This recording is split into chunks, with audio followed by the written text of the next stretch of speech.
Hello everyone, I welcome you all to Study Niti. आपने ऐसी बहुत सारी वीडियोस देखी होंगी जिसमें आपको स्ट्रैटेजीज मिली होंगी how to crack IBPS PO 2020 in 60 days, in 2 months. इस वीक में, इन डेज में आपको बहुत सारी वीडियोस ऐसी मिली होंगी। मेरी वीडियो का भी यही टाइटल है, master plan to crack IBPS PO 2020।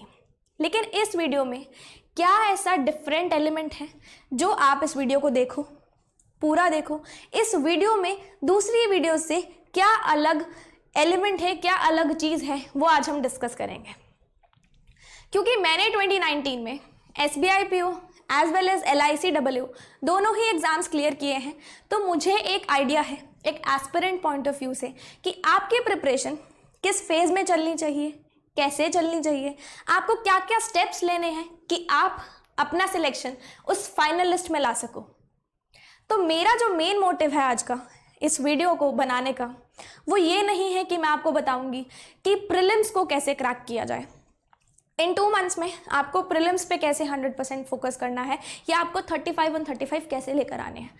कुछ एस्पिरेंट्स ये भी सोचते हैं कि हमें 100 on 100 लेने हैं, हमें सभी सब्जेक्ट्स में फुल मार्क्स लेकर आने हैं। लेकिन एक बार खुद से पूछ के देखो, क्या आपके 100 on 100 मार्क्स मैटर करते हैं? आपके सिलेक्शन के लिए अगर आप कट ऑफ से ऊपर मार्क्स ले आओ तो भी चलेंगे, अगर आप 100 ले आओ तो भी चलेंगे। तो हम ऐसा क्यों ना करें कि हम लोग 100 on 100 पे फोकस ना करके अपने मेंस एग्जामिनेशंस को साथ में लेकर चलें। ऐसा हम नहीं करते हैं। ये 2 मंथ्स हमें मिले हैं, हमें 60 डेज मिले हैं, हम क्या करेंगे, प्रीलिम्स को फोकस करेंगे। लेकिन आज इस वीडियो में मैं आपको बताऊंगी कि आपको कैसे प्रीलिम्स एग्जाम के साथ मेंस एग्जामिनेशन को फोकस करना है, और साथ ही साथ डिस्क्रिप्टिव को कैसे फोकस करना है, जो हम काफी ज्यादा निग्लेक्ट कर देते हैं। इस वीडियो का मकसद ये है कि आपको फाइनल लिस्ट में कैसे लाया जाए। ये मकसद नहीं है कि आपका प्रीलिम्स कैसे क्लियर हो, ये मकसद है कि आपका नाम उस फाइनल लिस्ट में कैसे आए जो हमारी रिलीज होगी IBPS PO 2020 की। तो आज इस वीडियो में हम 4 एलिमेंट्स डिस्कस करेंगे।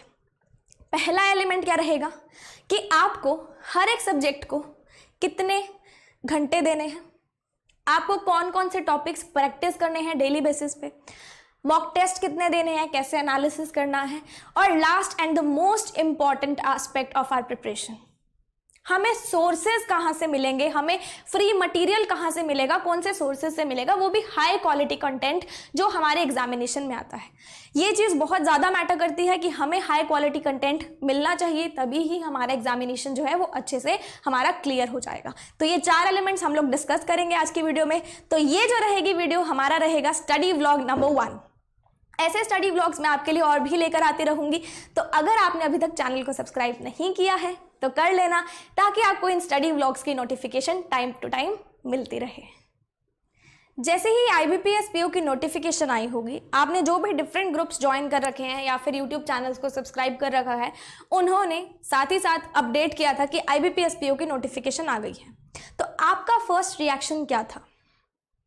आपका फर्स्ट रिएक्शन ये होगा कि you got a sense of zeal, बहुत ज़्यादा एक्साइटेड हो गए। आपको ऐसा लगा होगा कि जिस चीज़ का मैं बहुत टाइम से वेट कर रहा था, मैंने बहुत ज़्यादा वेट कर लिया, बहुत अच्छे से प्रिपेयर कर लिया, अब वो चीज़ मेरे सामने है। You have tightened your seat belts भी आपने टाइटन कर लिए कि अब मुझे इस मोस्ट एडवेंचरस जर्नी को अच्छे से इंजॉय करना है, ताकि वो जो डेस्टिनेशन जो मैंने फोकस में रखा था, जो मैंने टारगेट पे रखा था, उस डेस्टिनेशन तक मैं पहुंचूं, और मैं उस डेस्टिनेशन को उस नज़रिए से देखूं कि मेरी आइज में एक स्पार्कलिंग लाइट हो, बहुत खुशी हो। स्पार्कलिंग लाइट का मतलब क्या है? बहुत ज़्यादा खुशी हो, मेरा मन बहुत ज़्यादा खुश हो कि मैंने जिस चीज़ के लिए बहुत अच्छे से प्रिपरेशन करी थी, आज वो पूरी हो गई। अब यहाँ पे भी 2 एस्पेक्ट्स रहेंगे, 2 टाइप के एस्पिरेंट्स होंगे। एक तो मैंने अभी बताया, जो बहुत ज़्यादा एक्साइटेड हो गए होंगे कि अब हमारी मेहनत जो है रंग लाने का टाइम आ गया है, मेहनत का फल हमें मिल जाएगा। दूसरे कौन से होंगे? जो अभी तक नोटिफिकेशन का वेट कर रहे थे कि कब मेरी नोटिफिकेशन आएगी एग्जामिनेशन की और कब मैं पढ़ना शुरू करूँगा। अब नोटिफिकेशन तो आ गई, तो उनके मन में क्या चीज़ आई होगी? A sense of doubt, self doubt, कि अब मैं प्रिपरेशन कैसे करूँगा, मैंने तो कुछ भी प्रिपेयर नहीं किया और मेरे पास बहुत ही ज़्यादा कम टाइम है। तो हम लोग खुद के ऊपर डाउट करने लगते हैं और थोड़ा सा डीमोटिवेटेड फील करने लगते हैं। अब आप लोग सोच रहे होंगे कि प्रिपरेशन करना बहुत ज़्यादा कॉम्प्लिकेटेड है सेकंड वाले सिनेरियो में, कि हम लोग तो क्रैक नहीं कर सकते हैं, लेकिन इसका आंसर बहुत ही सिंपल है। सिंपल कैसे है?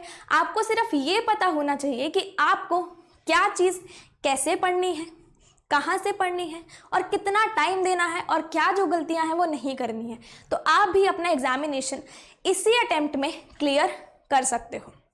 Answer is very simple. अब सबसे पहले मोस्ट इंपॉर्टेंट थिंग क्या होती है? एग्जामिनेशन जब हमारा आता है तो हम सबसे पहले ये देखते हैं कि हमारा एग्जाम पैटर्न क्या है, किस हिसाब से हमारा जो एग्जामिनेशन होता है वो आता है। प्रीलिम्स एग्जाम की अगर मैं बात करूं तो प्रीलिम्स एग्जाम में हमारे पास 3 सेक्शंस होते हैं, which is English, quantitative aptitude and reasoning, जिसमें इंग्लिश में हमारे 30 क्वेश्चंस, 30 मार्क्स और टाइम 20 मिनट्स का सेक्शनल टाइमिंग हर एक में रहता है। इसमें 35 क्वेश्चंस, इसमें भी 35 क्वेश्चंस। दैट मीन्स आपका यहाँ पे जो प्रीलिम्स का पेपर होता है, कंसोलिडेटेड पेपर होता है, वो 100 मार्क्स का होता है। एक और सबसे ज़रूरी चीज़, अभी आपकी नोटिफिकेशन रिलीज हुई, आपका जो प्रीलिम्स एग्जामिनेशन है वो कब है? अक्टूबर 3rd, 10th और 11th को। तो आपको ये आइडिया होगा कि आपके पास यहाँ पे कितने दिन हैं प्रीलिम्स को प्रिपेयर करने के लिए। यू हैव 60 डेज, 60 दिन आपके पास। तो आपको ये सोचना है कि आपको ये 60 दिन कैसे यूटिलाइज करने हैं, राइट? अब अगर मैं मेंस एग्जामिनेशन की बात करूं तो मेंस एग्जामिनेशन आपका कब है? मेंस एग्जामिनेशन आपका है नवंबर 28 को। दैट मीन्स अगर मैं प्रीलिम्स और मेंस एग्जामिनेशन के बीच का ड्यूरेशन देखूं, टाइम देखूं, तो आपके पास लगभग है कितने दिन? 40 डेज। 40 डेज आपके पास है और पैटर्न आपके सामने है। आप लोग काफ़ी फेमिलियर भी होंगे इस पैटर्न से, जो लोग अभी प्रिपेयर कर रहे हैं।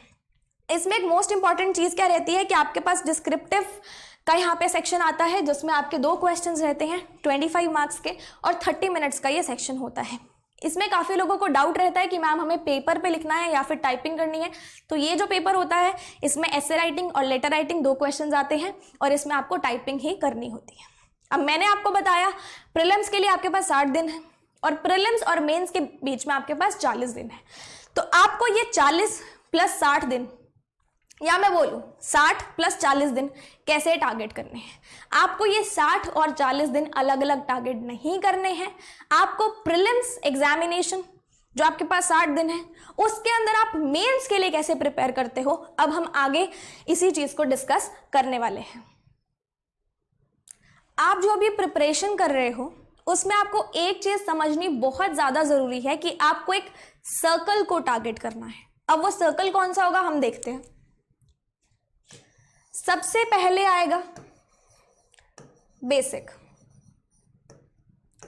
फिर आएगा intermediate,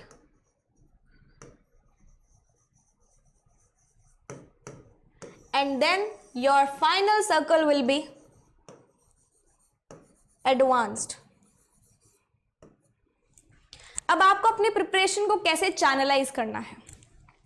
you have to go from basic to advance. Basic to advance आपको कैसे जाना है?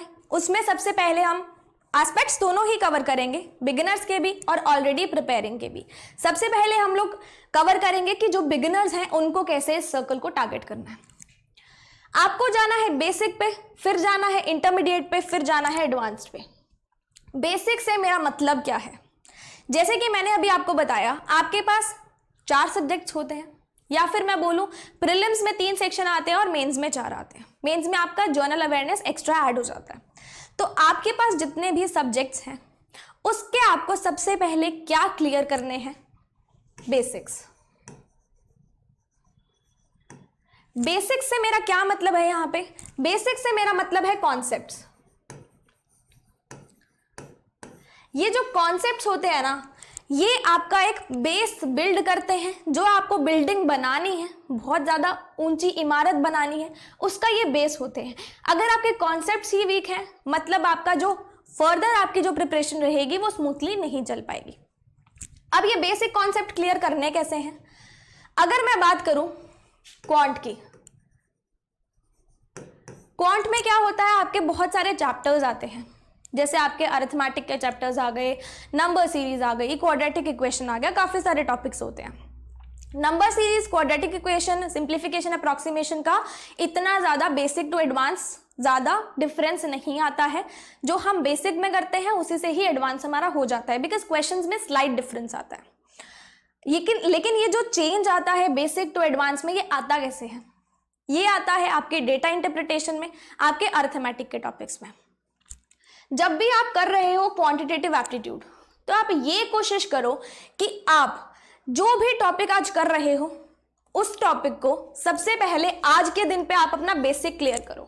मतलब you have to give it 2 to 3 days depending upon your understanding. आज आपने टॉपिक लिया for say time and work. Time and work के आज आप सारे फॉर्मूलाज देखोगे, सारे आज आप उसके बेसिक क्वेश्चंस प्रैक्टिस करोगे। इतना आज का आपका टास्क है कि आपको इस कॉन्सेप्ट्स में कोई भी डाउट नहीं रहेगा। नेक्स्ट डे आपको क्या करना है? इंटरमीडिएट पे जाना है। इंटरमीडिएट से मेरा क्या मतलब है कि मॉडरेट लेवल पे जाना है। बेसिक क्वेश्चंस आपने प्रैक्टिस कर लिए, बहुत अच्छे से कर लिए, एकदम स्ट्रांग हो गए आप। अब आपको थोड़े से टफ टॉपिक्स करने हैं, थोड़े से टफ क्वेश्चंस करने हैं। क्यों करने हैं? बिकॉज यही हमारे एग्जामिनेशन में पूछे जाते हैं। कब पूछे जाते हैं? मेंस एग्जामिनेशन में हेल्प करते हैं। अगर आप बेसिक अभी करते हो, ये 2 सर्कल को आप इग्नोर कर देते हो, तो आप ये मान के चलो कि आपको मेंस में प्रॉब्लम आने वाली है। बेसिक आपने आज किया, इंटरमीडिएट को आप नेक्स्ट डे के लिए छोड़ दो। नेक्स्ट डे आपने इंटरमीडिएट किया, मॉडरेट क्वेश्चंस आपने बहुत अच्छे से प्रैक्टिस कर लिए। अगर आपको लगता है कि आपके अंदर कैपेसिटी इतनी है कि आज आप एडवांस क्वेश्चन भी प्रैक्टिस कर सकते हो, तो आप कोशिश करो कि एडवांस क्वेश्चंस जो आपके रहेंगे वो आप सिलेक्टिव क्वेश्चंस करो। प्रीवियस ईयर क्वेश्चन पेपर्स होते हैं, वो आपको डिफरेंट साइट्स पे अवेलेबल होंगे, बहुत सारी साइट्स पे हैं।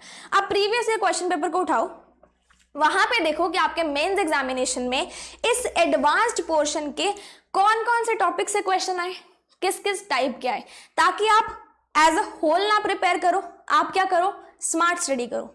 अब जो भी बिगिनर्स हैं उनके लिए मेरा एक क्या मैसेज है, आपको टर्टल भी नहीं बनना है, धीरे भी नहीं चलना है, और आपको क्या नहीं बनना है, रैबिट भी नहीं बनना है, ओवर कॉन्फिडेंट भी नहीं होना है। आपको क्या बनना है? A mixture of both. Mixture of both का मतलब क्या है? आपको स्पीड भी चाहिए, साथ ही साथ आपको स्मार्टनेस भी चाहिए। टर्टल बहुत ही स्लो होता है, स्लो आपको नहीं जाना। रैबिट बहुत ही ओवर कॉन्फिडेंट था, आपको ओवर कॉन्फिडेंट नहीं होना है। स्पीड आपको चाहिए अपने काम करने के लिए, एफिशिएंसी आपकी बहुत ज़्यादा होनी चाहिए, क्योंकि आप उस एक स्टेज में हो जहाँ पे आपके जो साथ वाले एस्पिरेंट्स हैं वो प्रिपेयर ऑलरेडी करके बैठे हैं। तो अगर आप सोच रहे हो कि मेरा जो स्केड्यूल है वो हेक्टिक होने वाला है, तो यस होगा, लेकिन आप ये सोचो ना कि आप प्रिपेयर क्यों कर रहे हो? खुद के लिए कर रहे हो ना, अपनी फैमिली वालों के लिए कर रहे हो ना। और अगर आपको इस अटेम्प्ट में इस एग्जाम को निकालना है तो आपको अपना 200% देना होगा। एडवांस क्वेश्चंस की मैंने आपको बात बताई कि आपको प्रीवियस ईयर क्वेश्चंस देखने हैं, उस अकॉर्डिंग आप अपने एडवांस क्वेश्चंस को टारगेट करो। इसी तरीके से आप जो भी टॉपिक पकड़ रहे हो उसको आप डे वाइज चलाओ कि आप पहले दिन बेसिक, अगले दिन इंटरमीडिएट, और उसी दिन हो सके तो एडवांस कर लो। अब मैं बात करती हूँ रीजनिंग की। रीजनिंग एक ऐसा टॉपिक होता है जिसको सुन के हमारे मन में क्या आता है? पजल एंड सिटिंग अरेंजमेंट, क्योंकि ये हम सोचते हैं कि रीजनिंग का कोर पार्ट होता है, लेकिन ऐसा नहीं है। अगर आप पजल एंड सिटिंग अरेंजमेंट को बहुत ज़्यादा फोकस कर देते हो और आप अगर मिसलेनियस टॉपिक्स को देखते भी नहीं हो, तो आपका पेपर 50% ही हो पाएगा। आपको अपनी प्रिपरेशन को कैसे करना है? मान लो आज आप रीजनिंग में सीटिंग अरेंजमेंट्स कर रहे हो। सीटिंग अरेंजमेंट में हमारे काफ़ी सारे टाइप्स होते हैं। फॉर एग्जाम्पल, आप कर रहे हो circular seating arrangement. Circular seating arrangement जब आप कर रहे हो, आपको ये देखना है कि उसके कौन कौन से टाइप्स होते हैं। एक तो जब सारे इनवर्ड्स देख रहे हैं, टुवर्ड्स द सेंटर देख रहे हैं। एक होता है जब आउटसाइड द सेंटर देख रहे हैं। तीसरा टाइप क्या होता है कि मिक्स्ड, इनसाइड भी है आउटसाइड भी है। तो इस टाइप के आपके पजल के जो है वो टाइप्स होते हैं, राइट। अगर आपको सर्कल का भी एक टाइप समझ में आ गया तो आप ये मान के चलो कि आपका लीनियर का भी एक टाइप जो है वो क्लियर हो गया। सर्कल और लीनियर में क्या फर्क होता है? उसमें सिर्फ सर्कुलर अरेंजमेंट होती है और उसमें सब एक रो में बैठे होते हैं। दैट मीन्स अगर आप सर्कुलर और लीनियर का बेसिक एक दिन कर लेते हो तो हो जाएगा बहुत आराम से, दिक्कत नहीं आएगी। अगले दिन आप उठाओ इसका एडवांस, इसका इंटरमीडिएट लेवल, मतलब मॉडरेट लेवल, जिसमें सब लोग क्या होंगे, मिक्स्ड बैठे होंगे। कुछ लोग नॉर्थ फेसिंग है, कुछ लोग साउथ फेसिंग है, तो आप दोनों का ही उठा सकते हो, बहुत इजीली हो जाएगा। एडवांस को कैसे टारगेट करना है, जैसे मैंने आपको क्वांट में बताया कि आपको प्रीवियस ईयर क्वेश्चन पेपर्स देखने हैं, उस अकॉर्डिंग ही आप अपनी पजल्स एंड सिटिंग अरेंजमेंट को बनाओ। तो आपके पास एक टॉपिक के लिए 2 से 3 दिन होंगे जिसमें आपको प्रैक्टिस करनी अच्छे से, और इसी तरीके से आप इस सर्कल से, सर्कल नंबर 1 से सर्कल नंबर 3 पे पहुंच सकते हो। ये तो हो गई रीजनिंग की बात, और किसकी, क्वांट की बात। रीजनिंग में मिसलेनियस टॉपिक्स कैसे करने हैं, जो भी हमारे मिसलेनियस टॉपिक्स आते हैं वो बहुत ही इजी लेवल के होते हैं, चाहे उसको मैं बोलूं कि प्री में आएंगे, चाहे मैं बोलूं कि मेंस में आएंगे। फॉर एग्जांपल अल्फान्यूमेरिक सीरीज आती है, सिलॉग्स आते हैं, और आपके पास क्या आता है, कोडिंग डिकोडिंग आती है। तो इन टॉपिक्स को आप अगर 2 दिन भी दे दोगे तो आपके टॉपिक्स 2 दिन में भी कवर अच्छे से हो जाएंगे, कोई भी ज़्यादा आपको दिक्कत नहीं आने वाली है। तो आप सिर्फ, आपको ये चीज़ देखनी है कि आप हर एक टॉपिक को 2 से 3 दिन दे रहे हो जिसमें आपके टॉपिक्स अच्छे से क्लियर हो जाए। अगर आपकी स्पीड और भी ज़्यादा अच्छी है तो आपको और भी कम टाइम लग सकता है। अब किसकी मैं बात करूंगी, इंग्लिश की। इंग्लिश की बात करते हैं तो काफ़ी सारे एस्पिरेंट्स बोलते हैं कि मेरी इंग्लिश बहुत ज़्यादा वीक है, इंग्लिश में हमारे मार्क्स नहीं आते हैं, और जो बिगिनर हैं वो कई बार ये भी सोचते हैं हम लोग हिंदी मीडियम में हैं तो हमें इंग्लिश नहीं समझ में आती है। लेकिन आपको करना क्या है, इंग्लिश का जो बेस होता है वो क्या होती है, ग्रामर होती है। क्या होती है, ग्रामर होती है। अब ग्रामर एक ऐसी चीज़ है जो आपको कैसे करनी है, 1 टाइम में करनी है। 1 टाइम में आप इस तरीके से करोगे, फॉर एग्जाम्पल आज आपने टॉपिक उठाया नाउन, नाउन का आज आपने बेस क्लियर करना है, उसके रूल्स पढ़ लेने हैं। नेक्स्ट डे क्या करनी है, उसकी प्रैक्टिस करनी है। पहले दिन आपने कॉन्सेप्ट्स क्लियर किए, कुछ बेसिक क्वेश्चंस किए, नेक्स्ट डे आपने क्या किया, उसके सारे क्वेश्चंस ही कर डाले। उसके नेक्स्ट डे आप क्या कर रहे हो, टेंसेज ले रहे हो। टेंसेज काफ़ी ज़्यादा वाइड टॉपिक होता है मुझे पता है, लेकिन उसको आप 3 से 4 दिन दोगे तो अच्छे से हो जाएगा। आपको क्या देखना है कि कौन सा टॉपिक आपका 1 दिन में हो रहा है, कौन सा टॉपिक आपका 3 दिन में हो रहा है। और एक ग्रामर क्योंकि हमें 1 टाइम में करनी है, तो अगर आप आज अच्छे से कर लेते हो तो आपको बाद में करने की जरूरत नहीं पड़ेगी। ग्रामर के अलावा हमारे पास और कौन सी चीज आती है यहाँ पे, रीडिंग कॉम्प्रीहेंशन। रीडिंग कॉम्प्रीहेंशन हमारे इंग्लिश सेक्शन का बहुत ज़्यादा ही कोर पार्ट होते हैं। कोर पार्ट कैसे होते हैं, ये हमारे प्रीलिम्स में भी आते हैं, हमारे मेंस एग्जामिनेशन में भी आते हैं।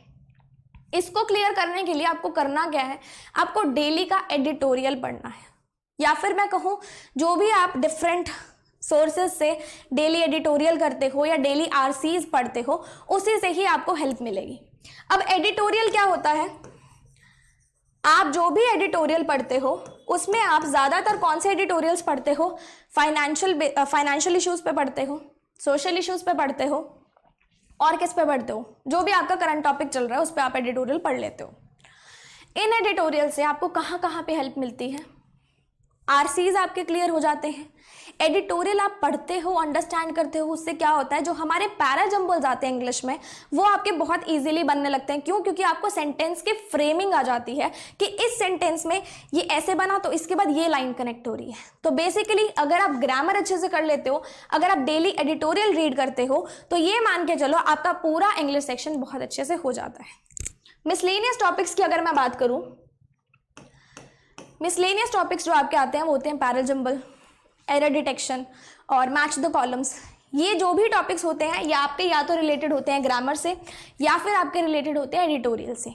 तो वही मैं बोलूँगी दोबारा, ग्रामर अच्छे से कर ली, एडिटोरियल अच्छे से पढ़ लिए, तो आपके मिसलेनियस टॉपिक्स भी हो जाएंगे। अब जिनको बहुत ज़्यादा दिक्कत आती है इंग्लिश में कि हमसे हाई लेवल के एडिटोरियल नहीं पढ़े जाते, फॉर एग्जाम्पल हम लोग देखते हैं कि सब लोग द हिंदू एडिटोरियल्स पढ़ते हैं। द हिंदू की लैंग्वेज थोड़ी सी हाई लेवल होती है, अगर जो अच्छे से प्रिपेयर कर रहा है अभी उसके लिए तो इजी होगी, लेकिन जो भी नया आया है जिसकी इंग्लिश वीक है उसके लिए काफ़ी ज़्यादा डिफिकल्ट होगी। तो आप किसी और न्यूज़पेपर का एडिटोरियल भी ले सकते हो, लाइक इंडियन एक्सप्रेस का ले सकते हो, और किसी भी न्यूज़पेपर का ले सकते हो जिसका थोड़ा ईजी लेवल का हो, तो आप उसको पढ़ना शुरू करो। पढ़ने से मेरा मतलब है समझना शुरू करो। लास्ट आपका सेक्शन कौन सा आता है यहाँ पे, most important section of your mains examination, general awareness का आपका सेक्शन आता है। आपको इसको डेली बेसिस पे कैसे करना है, डेली के आपको करंट अफेयर्स करने हैं, जिस भी आप सोर्स से करते हो आप उसको अच्छे से फॉलो करो, रिलीजियसली फॉलो करो। करंट अफेयर्स आप टाइम दो करंट अफेयर्स को, साथ ही साथ आप कोशिश करो कि आप उसी दिन ही उसके एमसीक्यूज प्रैक्टिस कर लो। जो भी आपने मान लो अभी करंट अफेयर्स किए, देन प्रैक्टिस एमसीक्यूज। और आप क्या करो कि इस करंट अफेयर्स की रात को सोने से पहले एक बार रिवीजन करके सो जाना। जब आप रिवीजन कर लोगे तो ये जो करंट अफेयर्स होंगी ये आपके माइंड में बहुत अच्छे से बैठ जाएंगी कि आज हमने ये न्यूज़ पढ़ी थी सुबह, रात तक मुझे याद है। इतना टाइम तो आप मिनिमम दे रहे हो। करंट अफेयर्स के साथ हमारी और क्या आती है, बैंकिंग अवेयरनेस। बैंकिंग अवेयरनेस क्या होती है, हमारी बैंकिंग टर्मिनोलॉजीज होती हैं, बैंकिंग रिलेटेड हमारे टॉपिक्स होते हैं। अब ये बैंकिंग अवेयरनेस हमें करनी होती है वन टाइम में। वन टाइम से मेरा मतलब क्या है, अगर आप डेली बेसिस पे एक टॉपिक भी उठाते हो बैंकिंग अवेयरनेस का तो भी आपका आराम से बैंकिंग अवेयरनेस कंप्लीट हो जाएगा। डेली का एक टॉपिक, लेकिन बहुत अच्छे से। ये जो टॉपिक होता है ये समझने वाला टॉपिक होता है। अगर आप इसमें भी क्रैम कर रहे हो कि मैं इसका क्रैमिंग कर लूँ तो मेरा एग्जाम क्लियर हो जाएगा, तो ऐसा नहीं होगा। आपको समझना है हर एक टॉपिक को डीप में, जैसा आपका एग्जामिनेशन डिमांड करता है। अब इस बैंकिंग अवेयरनेस में आपको जनरल अवेयरनेस में भी फायदा हो रहा है, जीके भी आपकी यहाँ पे जनरल अवेयरनेस का सेक्शन भी आपका स्ट्रांग हो रहा है। साथ ही साथ ये जो एडिटोरियल्स आते हैं हमारे, जिसके अंदर हमारे पास फाइनेंशियल इश्यूज होते हैं, उन एडिटोरियल्स को समझने में आपको काफ़ी ज़्यादा हेल्प मिलेगी। क्योंकि जैसे ही आप किसी भी फाइनेंशियल इशू को उठाओगे उसमें आपको टर्मिनोलॉजी से समझनी आएंगी कि अच्छा ये टॉपिक आया तो कैसे आया, मुझे तो इस वर्ड का मीनिंग ही नहीं पता। जब आप बैंकिंग अवेयरनेस करोगे तभी आपके एडिटोरियल्स जो हैं वो अच्छे से क्लियर हो पाएंगे। तो आप ये समझ के चलो, अगर आपको प्रीलिम्स एग्जाम में बहुत अच्छा स्कोर करना है, मतलब कट ऑफ से थोड़ा सा ऊपर लाना है, तो आपको क्वांट, इंग्लिश और जो मैंने रीजनिंग बताया वो जिस हिसाब से चैनलाइज करनी है वो मैंने आपको बताया। लेकिन साथ ही साथ आपको इंग्लिश का मेंस और जीए को नहीं छोड़ना है। अगर आप छोड़ देते हो तो थोड़ी सी दिक्कत आ सकती है। डेली बेसिस पे जो मैंने बताया आपको वो फॉलो करना है, क्योंकि इंग्लिश और जनरल अवेयरनेस गेम चेंजर होते हैं मेंस एग्जामिनेशन पे। तो अगर आप डे 1 से उनको प्रिपेयर कर रहे हो तो आपकी प्रिपरेशन बहुत ही स्मूथली चलेगी। अब नेक्स्ट टॉपिक हमारे पास क्या आता है, आवर्स टू बी डिवोटेड पर section on a daily basis. Daily basis पे आपको कितने आवर्स देने हैं किस सब्जेक्ट को, ये हमें बहुत ज़्यादा कंफ्यूजन रहती है। क्यों? क्योंकि हम लोग अपना स्केड्यूल बना ही नहीं पाते हैं। अगर मैं बात करूं हमारे पास अभी कितने डेज हैं, ये मैं प्रीलिम्स एग्जाम की बात कर रही हूँ कि प्रीलिम्स के लिए आपको कितना जो है टाइम देना है। इसके बाद मैं मेंस की भी बात करूंगी। 60 डेज में अगर आप लोग बाइफरकेट करते हो 20 डेज, 16 डेज, 17 डेज और लास्ट वीक जो आपके एग्जामिनेशन से पहले होगा, ठीक है। इसमें आपको कैसे करना है, जो भी आप प्रैक्टिस कर रहे हो रीजनिंग की, उसमें आप कम से कम 2.5 घंटे दो। 2.5 घंटे किस हिसाब से दो? फॉर एग्जाम्पल, अगर आप अभी एक बिगिनर हो, आपको लगता है कि मेरे मेंस एग्जामिनेशन की प्रिपरेशन अभी नहीं चल सकती है मेरे साथ साथ में, तो आप क्या करो, इन 20 दिन के अंदर जो ये आप टारगेट कर रहे हो, रीजनिंग के 2.5 आवर्स, क्वांट के 2.5 आवर्स और इंग्लिश के 2 आवर्स, ये आप देखो कि आप अपना इसमें बेस स्ट्रॉन्ग करने में लगाओ। आप ये मत टारगेट करो कि मुझे सीधा एडवांस पे जंप करना है, मुझे बेसिक्स क्लियर करने हैं, तो आप उनको इतने घंटे दो। और मोस्ट इंपॉर्टेंट थिंग, ये जो आवर्स की मैंने बाइफर्केशन करी है, ये सिर्फ और सिर्फ आपके प्रैक्टिस आवर्स हैं। प्रैक्टिस आवर्स से मेरा मतलब क्या है? प्रैक्टिस आवर्स से मेरा मतलब ये है कि एक्सक्लूडिंग मॉक आवर्स हैं। मॉक टेस्ट जो भी होंगे इन आवर्स के अलावा होंगे। ये आवर्स वो हैं जिसमें आपको सिर्फ और सिर्फ सेल्फ स्टडी करनी है, अपने टॉपिक्स पक्के करने हैं। ये आपके तीनों हो गए, रीजनिंग, क्वांट और इंग्लिश। जीए को भी आपने डेली 2 आवर्स देने हैं, जिस हिसाब से मैंने आपको बताया। डेली की करंट अफेयर्स, एक टॉपिक बैंकिंग अवेयरनेस का, एमसीक्यूज एंड रिवीजन। जिस तरीके से आपको हो पाए जनरल अवेयरनेस आप उस तरीके से करो। मिनिमम देने हैं 2 आवर्स, उसके ऊपर जा सकते हो तो वेरी गुड। हर एक सब्जेक्ट के लिए मैं आपको यही बोलूंगी कि मैंने आपको मिनिमम स्टैंडर्ड टाइम दिया है यहाँ पे कि आप मिनिमम इतने आवर्स दो।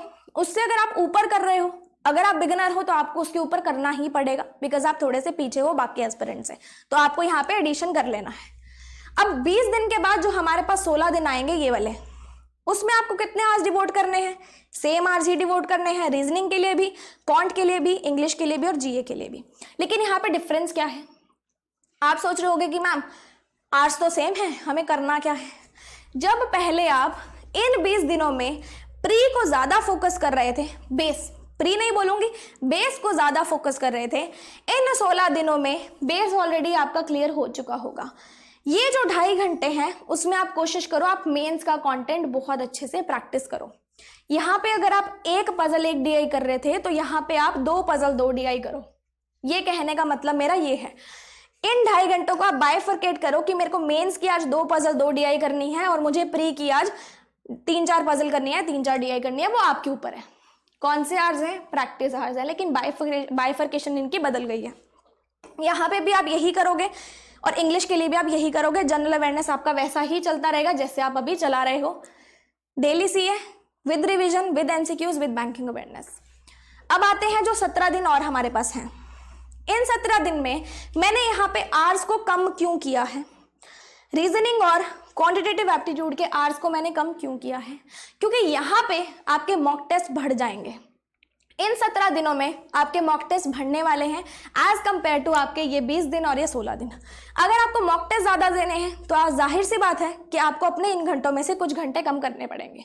लेकिन क्योंकि आपके पास 20 + 16 36 डेज में आपने बहुत अच्छे से प्रैक्टिस करी, आपके ऊपर मॉक्स का भी प्रेशर नहीं था, तो आपकी स्पीड भी बन चुकी होगी, आपकी एक्यूरेसी भी आ चुकी होगी। अब बात किसकी आती है? मॉक्स की। उसके लिए यहाँ से थोड़े से घंटे कम किए, मॉक्स में थोड़े ज़्यादा घंटे दिए। मोस्ट इंपॉर्टेंटली एग्जाम से पहले जो हमारे पास ये वाला हफ्ता बचता है, ये हमारा एक बहुत ही ज़्यादा इम्पॉर्टेंट वीक होता है एग्जाम से पहले का। अगर इसमें हम लोग बहुत ज़्यादा डीमोटिवेट हो जाते हैं कि हमारी प्रैक्टिस अच्छी नहीं हो रही है, हमारी स्टडी अच्छे से नहीं चल रही है, तो आप मान के चलो कि आप एग्जामिनेशन में जब बैठोगे आपका एग्जामिनेशन अच्छा नहीं जाने वाला। इस हिसाब से अपनी प्रिपरेशन को चलाओगे, बहुत इजीली चलेगी। इन 7 दिनों में आपको क्या करना है? जो रीजनिंग और क्वांट की मैंने बात की है उसको आप 1.5 आवर ईच कर दो, इंग्लिश को भी 1.5 आवर कर दो और जीए को भी 1.5 आवर कर दो। चाहो तो आप 1 आवर to 1.5 आवर कर सकते हो डिपेंडिंग अपॉन योर कैपेसिटी। इधर मैंने घंटे क्यों कम किए हैं? क्योंकि आपने पहले 20 + 16 + 17 डेज में बहुत अच्छे से प्रैक्टिस कर ली। अब बारी आती है मॉक्स देने की। इतने मॉक्स दे डालो कि आपको एग्जामिनेशन फियर बिल्कुल भी ना हो। हम लोग जाते हैं एग्जाम में, ऐसे बैठ जाते हैं कि हमारे हैंड्स और हमारी लेग्स शिवर करने लगती हैं कि ये मैं कहाँ पे आ गया। मॉक्स आप दोगे, आपको एग्जामिनेशन फियर बिल्कुल भी नहीं होगा। ये प्रैक्टिकली बात कर रही हूँ, ये मैंने चीज़ करी थी। लास्ट जो वीक होता था उसमें मैं मैक्सिमम मॉक्स इसलिए देती थी कि जब भी मैं अपने एग्जामिनेशन हॉल में बैठूँ तो मुझे सब कुछ आता हो। तो ये 7 डेज का आपको ऐसे रखना है जिसमें आप प्रैक्टिस अपनी थोड़ी सी कम कर दो और मॉक्स अपने ज़्यादा कर दो। तो ये मैंने आपको आवर्स के बारे में बता दिया। अब हमारी नेक्स्ट चीज़ कौन सी आती है यहाँ पे? बिगिनर्स के लिए मॉक्स हम लोग कितने दें? 60 डेज हमारे पास अभी हैं, उसके अंदर हम लोग मॉक्स को कैसे बाइफरकेट करें? पहले भी हमने बाइफरकेशन करी थी 20 डेज की, 16 डेज की, 17 डेज की और 7 डेज की। जैसे मैंने आपको अपने आवर्स बताए थे प्रैक्टिस के, आपको कितने कितने डिवोट करने हैं, उसमें मैंने आपको कुछ में ज़्यादा बताए थे, कुछ में कम बताए थे। जिसमें ज़्यादा बताए थे उसमें ज़्यादा क्यों बताए थे?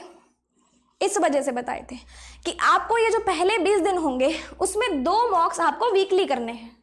एक हफ्ता जो आपका अभी वाला वीक है उसमें आप जिस दिन थोड़ी सी कम प्रैक्टिस कर रहे हो, जिस दिन आपको लग रहा है कि आज मुझे लग रहा है कि मेरे थोड़े टॉपिक्स क्लियर हो गए, अब मुझे थोड़ा सा टेस्ट कर लेना चाहिए, तो आपको 2 मॉक्स वीकली देने हैं, देने ही देने हैं, ताकि आपको ये पता चल सके कि एक्चुअली में इंटरफेस कैसा होता है। उसके साथ भी हमें फेमिलियर होना पड़ेगा। अब बात आती है इन 16 डेज की। इन 16 डेज में क्या चेंज आया है? यहाँ पे 2 प्री के मॉक्स करने हैं वीकली और 1 मेंस का मॉक करना है वीकली। जैसे अभी आप चल रहे हो प्रीलिम्स के मॉक्स के लिए, वैसे आप चलते रहो। हो सके तो संडे रख लो, संडे क्योंकि आपका ऑफ डे भी हो सकता है, आप थोड़ा सा उसमें रेस्ट भी कर सकते हो, तो आप ये कोशिश करो कि आप थोड़ी सी प्रैक्टिस कम कर दो, या फिर अगर आपने बहुत ज़्यादा वर्क कर लिया है मंडे टू सैटरडे तो संडे को आप थोड़ा सा ऑफ दे दो, ज़्यादा नहीं कहूँगी क्योंकि आप एक बिगिनर हो। संडे को आप एक मेंस का मॉक देते हो, अच्छे से दो, उसको एनालाइज अच्छे से करो। अगर आपको लगता है कि मॉक बड़ा है और उसका एनालिसिस भी बहुत ज़्यादा है तो पूरा दिन उसको दे दो, ठीक है। जनरल अवेयरनेस, करंट अफेयर्स तो आप डेली करोगे ही करोगे, वो आपको एक भी दिन की छोड़नी नहीं है क्योंकि पेंडेंसी आपकी ज़्यादा क्रिएट हो जाती है। एक मेंस का मॉक आपने वीकली दिया, संडे की संडे दिया, उसका एनालिसिस बहुत अच्छे से किया। एनालिसिस क्यों ज़रूरी है? क्योंकि हमें ये पता होना चाहिए कि हमने कौन से क्वेश्चंस गलत किए हैं या कौन से क्वेश्चंस हमें नहीं आते, कौन से हमारे वीक एरियाज हैं, तो एनालिसिस उसके लिए काफ़ी ज़्यादा ज़रूरी होता है। अब 17 डेज पे जब हम लोग आए थे, आपने नोटिस की होगी कि मैंने घंटे और कम कर दिए थे। यहाँ पे घंटे क्यों कम किए थे? क्योंकि मैंने यहाँ बोला कि आपको डेली एक प्री का मॉक देना है और एक मेंस का मॉक वीकली देना है।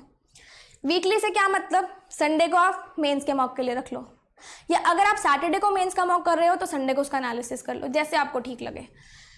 डेली प्री का एक मॉक मैंने यहाँ क्यों बोला? क्योंकि ये जो 17 दिन होंगे ये आपको शेप करेंगे कि आप अपने एग्जामिनेशन में अपने क्वेश्चंस किस अकॉर्डिंग अटेम्प्ट करने वाले हो। ये 17 दिन आपके लिए बहुत ज़्यादा क्रूशियल होंगे क्योंकि यहाँ पे आपको थोड़ा सा हेक्टिक लगेगा कि मुझे डेली का एक मॉक देना पड़ रहा है विद एनालिसिस। लेकिन आप ये भी सोचो ना कि आपने प्रैक्टिस को कम किया उधर से और मॉक्स के आपने आवर्स बढ़ाए। अब आप ये मत सोचना कि मैंने प्रैक्टिस को कम किया तो मैं कहीं पीछे रह जाऊँगा। मॉक्स भी आपको बहुत अच्छी प्रैक्टिस करवाते हैं। ऐसे बहुत सारे अच्छे अच्छे मॉक्स हैं हमारे डिफरेंट साइट्स पे जो आपको रियल एग्जामिनेशन की फील देते हैं, तो वहाँ से भी आपको न्यूमरस क्वेश्चंस मिल जाएंगे, वहाँ से भी बहुत अच्छी प्रैक्टिस हो जाएगी। ये जो वीक होगा आपका, it will be changing you, it will be shaping you. Why? Because यहाँ पे आप डेली के 2 प्री के मॉक्स दोगे और यहाँ पे मेंस का कोई भी मॉक नहीं दोगे।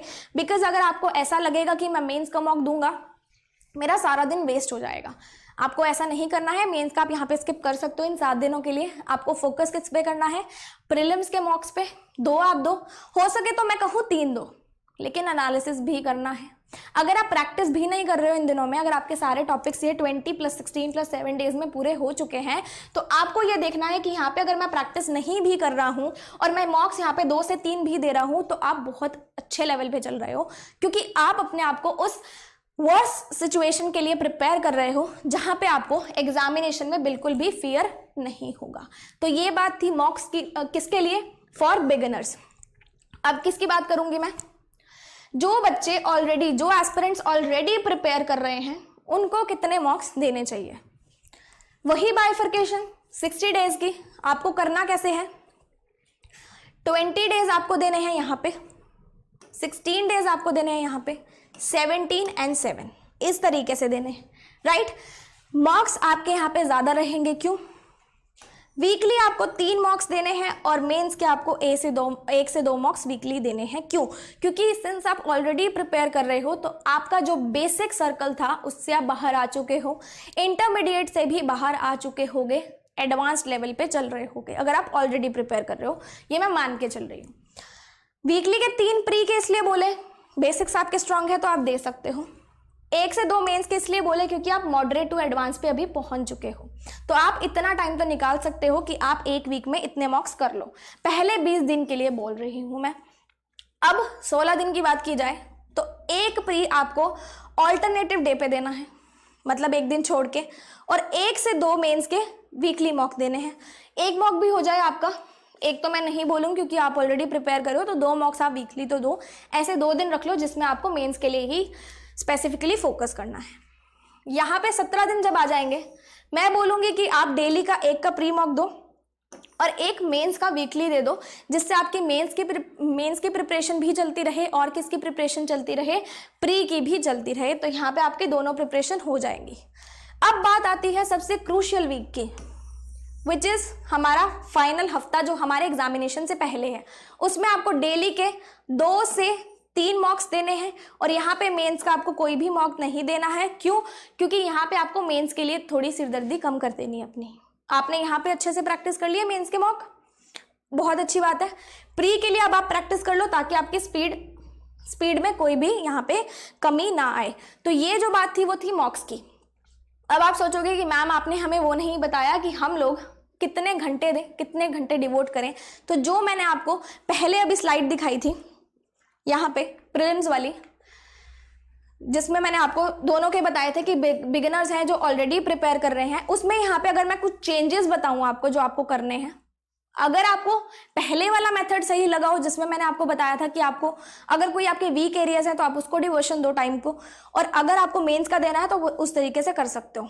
लेकिन अगर आपको थोड़ा सा चेंज लाना है, ऑलरेडी प्रिपेयरिंग की बात कर रही हूँ, वो मेथड भी ठीक था, ये वाला भी ठीक होगा, ये वाला थोड़ा सा उससे ऊपर लेवल का होगा जिनको लग रहा है कि हमें कुछ एक्स्ट्रा चलना है। यहाँ पे अगर आपने रीजनिंग को 2.5 आवर्स दिए तो आप ये मान के चलो आप किसको ज़्यादा टाइम दे रहे हो, मेंस को, किसको कम टाइम दे रहे हो, प्रीलिम्स को। रीजनिंग को यहाँ पे आप 1 घंटा दो और मेंस को यहाँ पे आप 1.5 घंटा दो, ये मैं आपको बोलूँगी क्योंकि आप बेसिक्स अपने क्लियर कर चुके हो। क्वांट के लिए भी मैं यही बोलूँगी, प्रीलिम्स को आप 1 घंटा दो और मेंस को आप 1.5 घंटा दो, बहुत अच्छे से प्रिपरेशन होगी। इंग्लिश को भी 1 and 1 में आप बाइफरकेट यहाँ पे कर सकते हो। सिमिलरली इन 16 डेज में भी अगर आपको लगता है कि मेरी ये प्रिपरेशन जो पहले मैंने 20 दिन में चलाई थी उसी हिसाब से चलनी चाहिए, तो 1 और 1.5 में आप इसको बाइफरकेट कर सकते हो और इनको भी अकॉर्डिंगली बाइफरकेशन का कर सकते हो। यहाँ की बात करूँ 17 डेज में, तो इसमें भी 2 घंटे हैं, तो एक प्री को दो, एक मेंस को दो, राइट। और जो लास्ट के 7 डेज हैं उस पर आप मेंस की प्रैक्टिस छोड़ दो, एक बार के लिए होल्ड पे रख दो, सिर्फ और सिर्फ किसको टाइम दो, प्री को टाइम दो। आपका एग्जामिनेशन बहुत ही स्मूथली जो है वो यहाँ से क्लियर हो जाएगा। तो अब हम बात करेंगे मैंडेटरी टॉपिक्स की, ऐसे टॉपिक्स जो आपको बिल्कुल भी छोड़ने नहीं है ऑन अ डेली बेसिस, और यही ऐसे टॉपिक्स होंगे जो आपका एग्जामिनेशन क्लियर करवा के जाएंगे। सबसे पहले मैं यहाँ पे बात करूंगी प्रीलिम्स के ऐसे कौन से टॉपिक्स हैं जो आपको फोकस करने हैं। यहाँ पे सबसे पहला सेक्शन हमारे पास आता है quantitative aptitude. Most important thing, जब भी हम क्वांट पढ़ते हैं, बचपन से पढ़ते आ रहे हैं, हम सबसे पहले क्या करते हैं, टेबल्स करते हैं। काफी लोगों को ये बहुत ज्यादा इरिटेटिंग भी लगते होंगे कि हम टेबल्स याद क्यों करें, हमें तो जरूरत नहीं पड़ेगी, हम ऐसी मल्टीप्लिकेशन कर लेंगे। लेकिन जो हमारी प्रीलिम्स में स्पीड का खेल होता है, उस खेल के लिए आपको ये चीजें करनी पड़ेंगी, दैट इज मैंडेटरी। अगर आप नहीं करते हो तो आपके क्वेश्चंस कम अटेम्प्ट होंगे। टेबल्स आपको कहाँ तक याद करने हैं, 20 तक के, बिकॉज ये फ्रीक्वेंटली यूज होते हैं। इससे ऊपर के अगर आप याद कर रहे हो तो that will be the best thing, जितना आप ऊपर याद कर सकते हो। 20 तक मिनिमम है, ये हम लोग बचपन से ही सीखते आ रहे हैं, 20 तक तो हमने कर रखे होंगे, ठीक है। ये 20 तक आपने रिवाइज किए। उसके बाद डेली की आपने 20 सिंप्लीफिकेशंस एंड अप्रॉक्सीमेशंस करनी है। ये एक ऐसा टॉपिक होता है सिंप्लीफिकेशन अप्रॉक्सीमेशन जो आपकी स्पीड को बढ़ाने के लिए बहुत ज़्यादा हेल्पफुल रहता है। क्वांट बेस्ड किस पे है, ये हमारा जो सेक्शन है क्वांटिटेटिव एप्टीट्यूड का, ये किस पे बेस्ड है, कैलकुलेशंस पे। किस पे बेस्ड है, कैलकुलेशंस पे।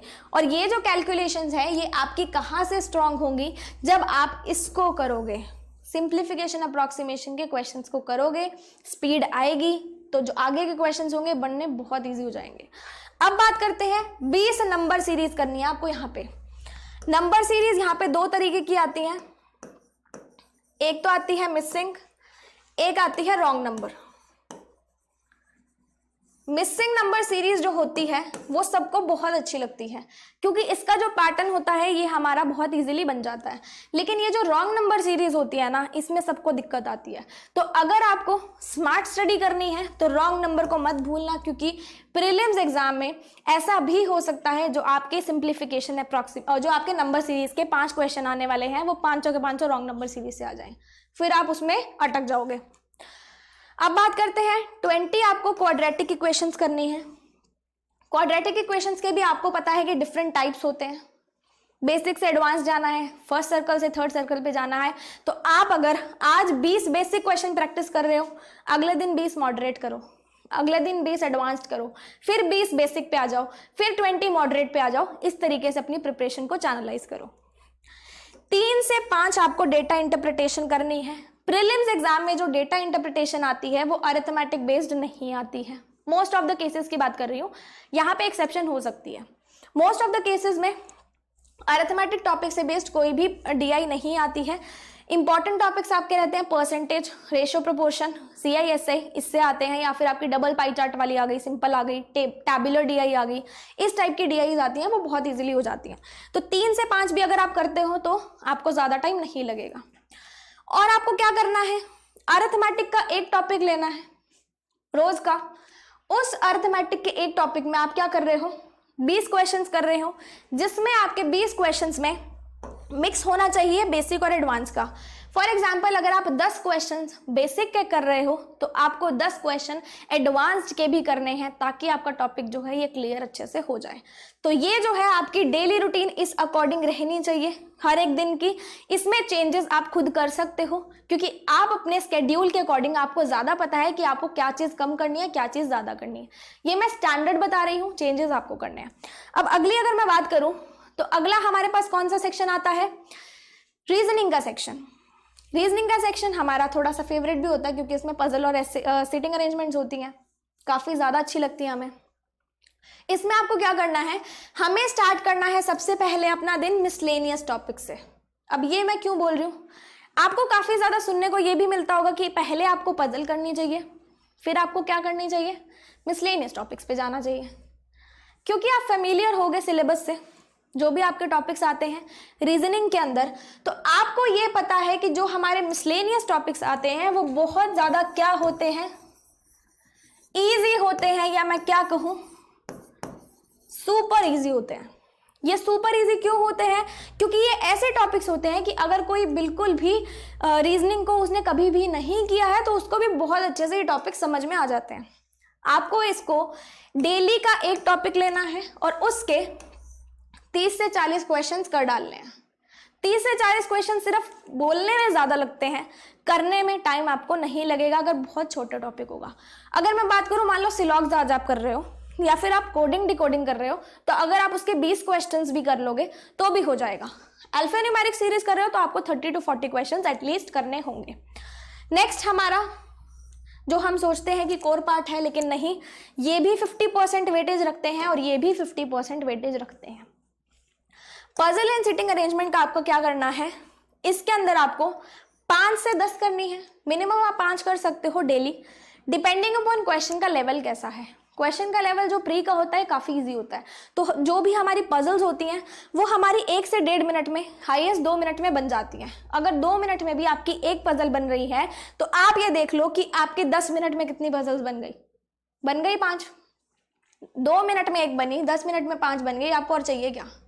अगर आप उसको थोड़ा ईजी तरीके से कर रहे हो 5 कर लो, ज़्यादा स्पीड से कर रहे हो 10 कर लो, डिपेंडिंग अपॉन योर कैपेसिटी। मैं बोलूँगी जितना ज़्यादा कर सकते हो उतना ज़्यादा करो, क्योंकि आपको भीड़ में से निकलना है, आपको भीड़ के साथ नहीं चलना है। ये मैंने आपको बता दिया कि आपकी कैपेबिलिटी के अकॉर्डिंग आपको पजल और सिटिंग अरेंजमेंट करनी है। अब पजल और सिटिंग अरेंजमेंट में अलग अलग टाइप के क्वेश्चंस होते हैं, तो आप ये सोच के करना क्वेश्चंस को कि अगर आज आपने टॉपिक उठाया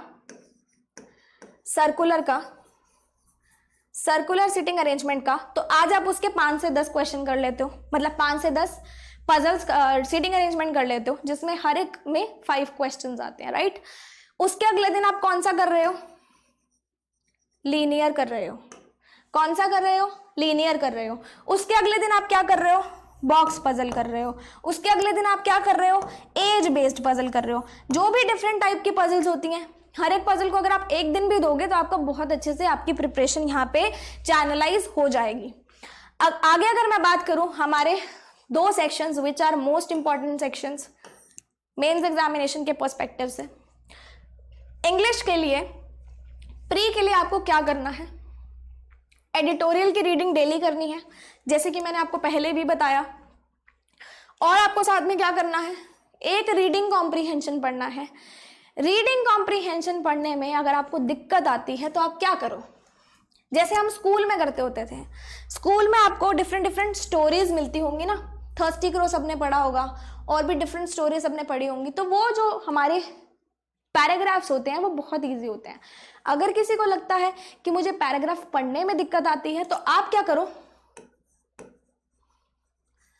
इजी वाले पैराग्राफ्स पढ़ो, इजी वाले आरसीज करो, आपको डिफरेंट सोर्सेज से मिल जाएगी, बहुत इजी मिल जाएगी। इजी से आप क्या करोगे, इंटरमीडिएट पे आओगे, मतलब मॉडरेट पे आओगे। मॉडरेट से आप किस पे आओगे, हाई लेवल पे, मतलब किस पे, एडवांस लेवल पे। हाई लेवल आपके कौन से हो गए, इकोनॉमी टॉपिक्स हो गए, फाइनेंशियल रिलेटेड टर्म्स हो गई, उस पे जो टॉपिक्स होते हैं वो हो गए। तो आप अपनी प्रिपरेशन को इस हिसाब से चैनलाइज करो कि आप इजी टॉपिक्स पहले अच्छे से कर लो जिनको दिक्कत आ रही है, मॉडरेट भी अच्छे से कर लो, और हाई लेवल उसके बाद करो। तो जिस हिसाब से आप अपना लेवल इंक्रीज करते जाओगे उस हिसाब से टॉपिक्स अच्छे से क्लियर होते जाएंगे। जो लोग ऑलरेडी प्रिपेयर कर रहे हैं उनके लिए मैं बोलूंगी कि आप बेसिक को मत टच करना, बेसिक मत करना, मॉडरेट टू हाई ही करना। बिकॉज अगर आप ये मॉडरेट टू हाई कर लेते हो, इसमें आपकी अंडरस्टैंडिंग बैठ जाती है, तो आप इजी अपने आप ही कर सकते हो। नेक्स्ट बात आती है मिसलेनियस टॉपिक्स की। मिसलेनियस टॉपिक आपको एक दिन में एक करना है। फॉर एग्जाम्पल, आज आपने टॉपिक उठाया पैराजम्बल्स। आज आपने कौन सा टॉपिक उठाया, पैराजम्बल्स का टॉपिक उठाया। पैराजम्बल्स के आप कितने क्वेश्चन कर लो, 20 क्वेश्चन कर लो। 20 नहीं होते तो 15 कर लो, लेकिन वो 15 इस अकॉर्डिंग करो कि आप उन 15 क्वेश्चंस पे अपनी ग्रिप बना लो। वो 15 क्वेश्चंस में आपकी एक्यूरेसी 100% हो। 15 भी नहीं होते 10 करो, एक्यूरेसी आपको रखनी है। अगर आप 15-20 के चक्कर में सारे के सारे क्वेश्चंस गलत कर देते हो तो ये 15 क्वेश्चंस करने का कोई मतलब नहीं है। जितने क्वेश्चंस आप करो 100% एक्यूरेसी के साथ करो। तो ये मिसलेनियस टॉपिक हो गया। अगले दिन आप ले लो match the column. Match the column आपने टॉपिक किया, उसके आप 20 से 30 क्वेश्चन कर लो डिपेंडिंग अपॉन योर कैपेसिटी। उसके बाद आप एरर डिटेक्शन ले लो। ऐसे सारे टॉपिक्स आप लेते जाओ। उसके बाद मैं बात करूंगी जनरल अवेयरनेस की। जनरल अवेयरनेस में आपको क्या करना है, डेली के करंट अफेयर्स जैसे मैंने पहले बताया। बैंकिंग अवेयरनेस अगर आपकी कवर नहीं है, डेली बेसिस पे कवर करो। कैसे कवर करोगे, 1 टॉपिक डेली। 1 टॉपिक अगर आप डेली करोगे बैंकिंग अवेयरनेस का, तो बहुत ही इजीली आपकी जो बैंकिंग अवेयरनेस की सिलेबस होगा, सिलेबस नहीं बोलती, प्रिपरेशन होगी, बहुत अच्छे से हो जाएगी पूरी। उसके बाद आता है MCQ and revision. Current affairs पढ़ने के बाद ही आप एमसीक्यूज कर सकते हो, और एमसीक्यूज जैसे ही आपने करे उसके बाद आप क्या करोगे, रात को सोने से पहले आप करोगे रिवीजन। रिवीजन क्यों करोगे, जो आपने सुबह पढ़ा रात को अगर आप उसको रिवाइज करके सोओगे तो आपकी मेमोरी में वो चीज़, आपके ब्रेन में वो चीज़ अच्छे से बैठ जाएगी कि ये चीज़ मैंने वहाँ पढ़ी थी, इस दिन पढ़ी थी। अगर आप उसको अभी पढ़ते हो, आज मान लो अभी आप करंट अफेयर्स पढ़ रहे हो, पढ़ के उसको आप छोड़ दो, नेक्स्ट दिन फिर आप नए करंट अफेयर्स पढ़ो, आपको ये चीज़ हेल्प नहीं करने वाली है। उसके बाद मैं किस पे आऊँगी, प्री की मैंने बात कर ली। अब मैं बात करूँगी मेंस की, कि मेंस में आपको ऐसी कौन सी मैंडेटरी थिंग्स रखनी है जो आप डेली बेसिस पे करो। ये बात रहेगी स्टैंडर्ड टॉपिक्स की, जो सब लोग मिनिमम कर सकते हो। अगर कोई बिगिनर है तो यहाँ से आप माइनस कर सकते हो इसको। अगर कोई ऑलरेडी प्रिपेयरिंग है तो आप इन चीज़ों को यहाँ से प्लस कर सकते हो। कैसे, मैंने यहाँ पे बोला क्वांट की बात सबसे पहले करी। बाइफर्केशन हम वही चला रहे हैं 20, 16, 17 और 7 दिन की। इन 20 दिन में आप मेंस की करोगे 2 से 3 डीआई। 2 से 3 डीआई का मेरा मतलब क्या है, जो भी हमारे मेंस एग्जामिनेशन में मतलब हाई लेवल की डीआई आती हैं उनके आप 2 से 3 सेट करोगे। अगर आप अभी प्रिपरेशन शुरू करी है आपने, बिल्कुल ही बिगिनर हो, ये 20 दिनों में पहले जो 10 दिन होंगे आप मत करो मेंस के लिए डीआई, आप अपने टॉपिक्स को कवर करो। लेकिन अगले जो इन 10 दिन आएंगे, इनके 10 दिन जो आएंगे उसमें आप कोशिश करो कि आप मेंस लेवल का कोई एक ऐसी डीआई कर लो जिसका आपका जो टॉपिक है बहुत अच्छे से स्ट्रॉन्ग आपने कर लिया है। तो यहाँ पे आप एक डीआई भी कर सकते हो जो अभी बिगिनर है, 1 से 2 डिपेंडिंग अपॉन योर कैपेसिटी। उसके बाद आते हैं अरिथमेटिक की। जैसे कि आप लोग अरिथमेटिक के टॉपिक्स करते हो, मैंने आपको स्टार्टिंग में बताया, आपको जाना है कहाँ से, इजी से इंटरमीडिएट से एडवांस पे, राइट। जो आप एडवांस कर रहे हो, जो आप मॉडरेट टॉपिक्स कर रहे हो, उसमें आपको अरिथमेटिक के 5 से 10 क्वेश्चन पर टॉपिक करने हैं मिनिमम। बिगिनर हो 5 करो, कोई प्रॉब्लम नहीं है, लेकिन अच्छे से कर लो, एक्यूरेसी के साथ करो। ऑलरेडी प्रिपेयरिंग है 10 कर लो, दैट विल बी इनफ। उसके बाद जो भी आपके वीक एरियाज हैं यहाँ पे, जिन टॉपिक्स में भी आपको लगता है कि मेरी अभी अच्छे से प्रिपरेशन इन टॉपिक्स में नहीं हुई है, उन टॉपिक्स को आप टारगेट कर सकते हो। जो भी आपकी गलतियां हैं उनको आप यहाँ पे सुधार सकते हो। अब अगले आ गए 16 दिन। इन 16 दिन में भी मैंने क्या रखा है, सेम रखा है यहाँ पे। जो ऑलरेडी प्रिपेयरिंग है उनके लिए 2 से 3 DI विल बी इनफ, इतनी कर लोगे तो भी काम चल जाएगा। अरिथमेटिक के जो टॉपिक्स हैं पर टॉपिक 5 से 10 क्वेश्चन, ऑलरेडी प्रिपेयरिंग 10 क्वेश्चन करेंगे पर टॉपिक के, और ऐसे 10 सिलेक्टिव क्वेश्चन करना जो एग्जामिनेशन में पूछे जाते हैं, एक्स्ट्रा टॉपिक्स मत करना। अब आ गए हमारे नेक्स्ट 17 डेज। इन 17 डेज में आपको अपनी DI क्या कर देनी है, कम कर देनी है। आप 1 DI भी कर सकते हो, उससे भी आपका काम चल जाएगा। क्यों? क्योंकि यहाँ पे मैंने आपको बताया था कि आपके जो मार्क्स हैं वो क्या हो गए थे, बढ़ गए थे। आपके मार्क्स यहाँ पे क्या हो गए थे, बढ़ गए थे। तो आपको अपनी प्रैक्टिस यहाँ से क्या कर देनी है, कम कर देनी है। 1 DI आप डेली करो, कितना टाइम लगेगा? अगर आप अच्छे से समझ के करोगे 15-20 मिनट में हो जाएगी। थोड़ा टाइम लगेगा, आधे घंटे में हो जाएगी। लेकिन नहीं, हमारे जो कॉन्सेप्ट्स हैं एडवांस लेवल के वो भी तो स्ट्रांग हो रहे हैं, हमारी प्रैक्टिस भी तो अच्छे से हो रही है। आप उस पर फोकस करो, आप टाइम पे फोकस मत करना। यहाँ से आपने 1 से 2 DI करी। अरिथमेटिक के एडवांस के टॉपिक आप सिर्फ 5 क्वेश्चन ही करना, 5 से ज़्यादा मत करना, मैं बोलती ही नहीं हूँ। और ये 5 क्वेश्चन आप ऐसे करना जो कि सिलेक्टिव हो, जो कि एग्जामिनेशन में पूछे जाते हैं। अब बात आती है 7 डेज की। These 7 days will be our favourite days. Favourite days हमारे क्यों होंगे? क्योंकि यहाँ पे हमको कोई भी मेंस की प्रैक्टिस नहीं करनी है। मेंस की प्रैक्टिस क्यों नहीं करनी है? क्योंकि ये जो डेज होंगे ये हमारे प्रीलिम्स एग्जाम से एकदम पहले वाले 7 दिन होंगे, और अगर हम इनमें मेंस को फोकस करेंगे तो हमारा प्रीलिम नहीं क्लियर हो पाएगा। इन 7 दिनों में सिर्फ प्री को फोकस करना, मेंस की प्रैक्टिस मत करना। That will be a relief on your side. Next हमारा कौन सा सेक्शन है? रीजनिंग का सेक्शन है। रीजनिंग के सेक्शन में पहले 20 दिन में आप क्या करोगे? 2 से 3 पजल या सिटिंग अरेंजमेंट के क्वेश्चंस आप यहाँ पे करोगे मेंस लेवल के। कितना टाइम लगेगा? मेंस लेवल की अगर कोई पजल है आपको बनाने में दिक्कत आ रही है, मैक्स टू मैक्स आधा घंटा, उससे ज़्यादा नहीं लगेगा। अगर इजी लेवल की है तो 10 से 15 मिनट में बन जाएगी। यहाँ पे आपको 2 से 3 पजल करनी है। जो ऑलरेडी प्रिपेयर कर रहे हैं वो 2 से 3 कर लो, लेकिन जो बिगिनर है, जिनको प्रॉब्लम आ रही है, वो क्या करो, 1 क्वेश्चन से भी अगर आप शुरू करोगे तो हो जाएगा। या मैं बोलूं इन 20 दिन को आप 10 और 10 में डिवाइड कर दो। ये 10 दिन आप कुछ भी मत करो, मेंस के पजल सिटिंग अरेंजमेंट आप नहीं कर रहे हो, लेकिन इन 10 दिन में आप इसको बढ़ा के क्या कर दो, 1 कर दो, कि आप 1 यहाँ पे पजल या फिर सिटिंग अरेंजमेंट कर रहे हो, तभी आपका जो है ये पोर्शन भी स्ट्रांग हो पाएगा। अब बात आती है क्रिटिकल रीजनिंग की या लॉजिकल रीजनिंग की। ये क्वेश्चंस ऐसे होते हैं जो हमारे मेंस एग्जामिनेशन में कभी कभी 2 मार्क्स के भी आ जाते हैं, मतलब 2 मार्क्स पर क्वेश्चन। ऐसे अगर 2 मार्क्स के 5 क्वेश्चन आ गए, 10 नंबर आपके यहाँ पे आएंगे। और इन 5 क्वेश्चन में मेंस एग्जामिनेशन में डेफिनेटली 2 क्वेश्चन ऐसे होंगे जो कोई भी कर लेगा, जिसकी अंडरस्टैंडिंग थोड़ी सी अच्छी है ना, वो भी कर लेगा। डेफिनेटली 2 क्वेश्चन ऐसे होंगे। लेकिन अगर आपको भीड़ से आगे चलना है, भीड़ से और ज़्यादा 1 स्टेप आगे निकलना है, तो आपको क्रिटिकल रीजनिंग के, लॉजिकल रीजनिंग के यहाँ पे 5 क्वेश्चन करने पड़ेंगे, ताकि आपकी अंडरस्टैंडिंग जो है वो बढ़े।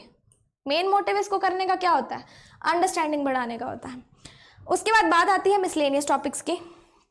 मिसलेनियस टॉपिक्स भी आपको टारगेट करने हैं, मैंने आपको पहले भी बताया है। मिसलेनियस टॉपिक्स जो भी हमारे मेंस में आते हैं, उसके अगर आप 5 क्वेश्चन भी डेली कर लोगे, 5 से 10 भी कर सकते हो जो ऑलरेडी प्रिपेयर कर रहे हैं, तो आपका यहाँ पे काम चल जाएगा।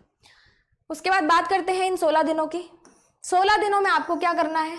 2 से 3 पजल सिटिंग अरेंजमेंट करनी है, सेम क्रिटिकल रीजनिंग के 5 क्वेश्चन करने हैं, और मिसलेनियस टॉपिक्स के 5 क्वेश्चन पर टॉपिक आपको यहाँ पे करने हैं।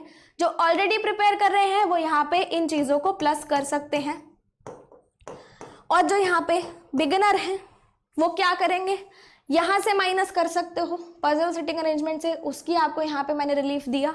लेकिन इन टॉपिक्स के सिर्फ 10 ही तो क्वेश्चन है ना, इन टॉपिक्स को आप लेसन अप मत करना, इन टॉपिक्स को अच्छे से करना है। अब किसकी बात आएगी? इन 17 दिनों की। इन 17 दिनों में आपको अपनी प्रिपरेशन, थोड़ी सी प्रिपरेशन नहीं कहूँगी, प्रैक्टिस कहूँगी, यहाँ पे पजल और सिटिंग अरेंजमेंट की कम कर देनी है। क्यों कम कर देनी है? क्योंकि यहाँ पे हमारा क्या हुआ था, जो हमारे मार्क्स हुए थे वो यहाँ पे प्लस हो गए थे। मार्क्स प्लस होने से क्या हुआ था, हमारा टाइम मार्क्स में ज़्यादा जाएगा, मार्क्स में ज़्यादा जाएगा, प्रैक्टिस के लिए कम टाइम मिलेगा। प्रैक्टिस के लिए कम टाइम मिला तो अगर आप यहाँ पे एक पजल भी, एक सिटिंग अरेंजमेंट भी डेली की करते हो, बिगिनर्स के लिए बोल रही हूँ, ऑलरेडी प्रिपेयरिंग के लिए भी 1 से 2 डिपेंडिंग अपॉन कि आपको कितना समझ में आ रहा है, ये करोगे तो भी आपका काम आराम से चल जाएगा।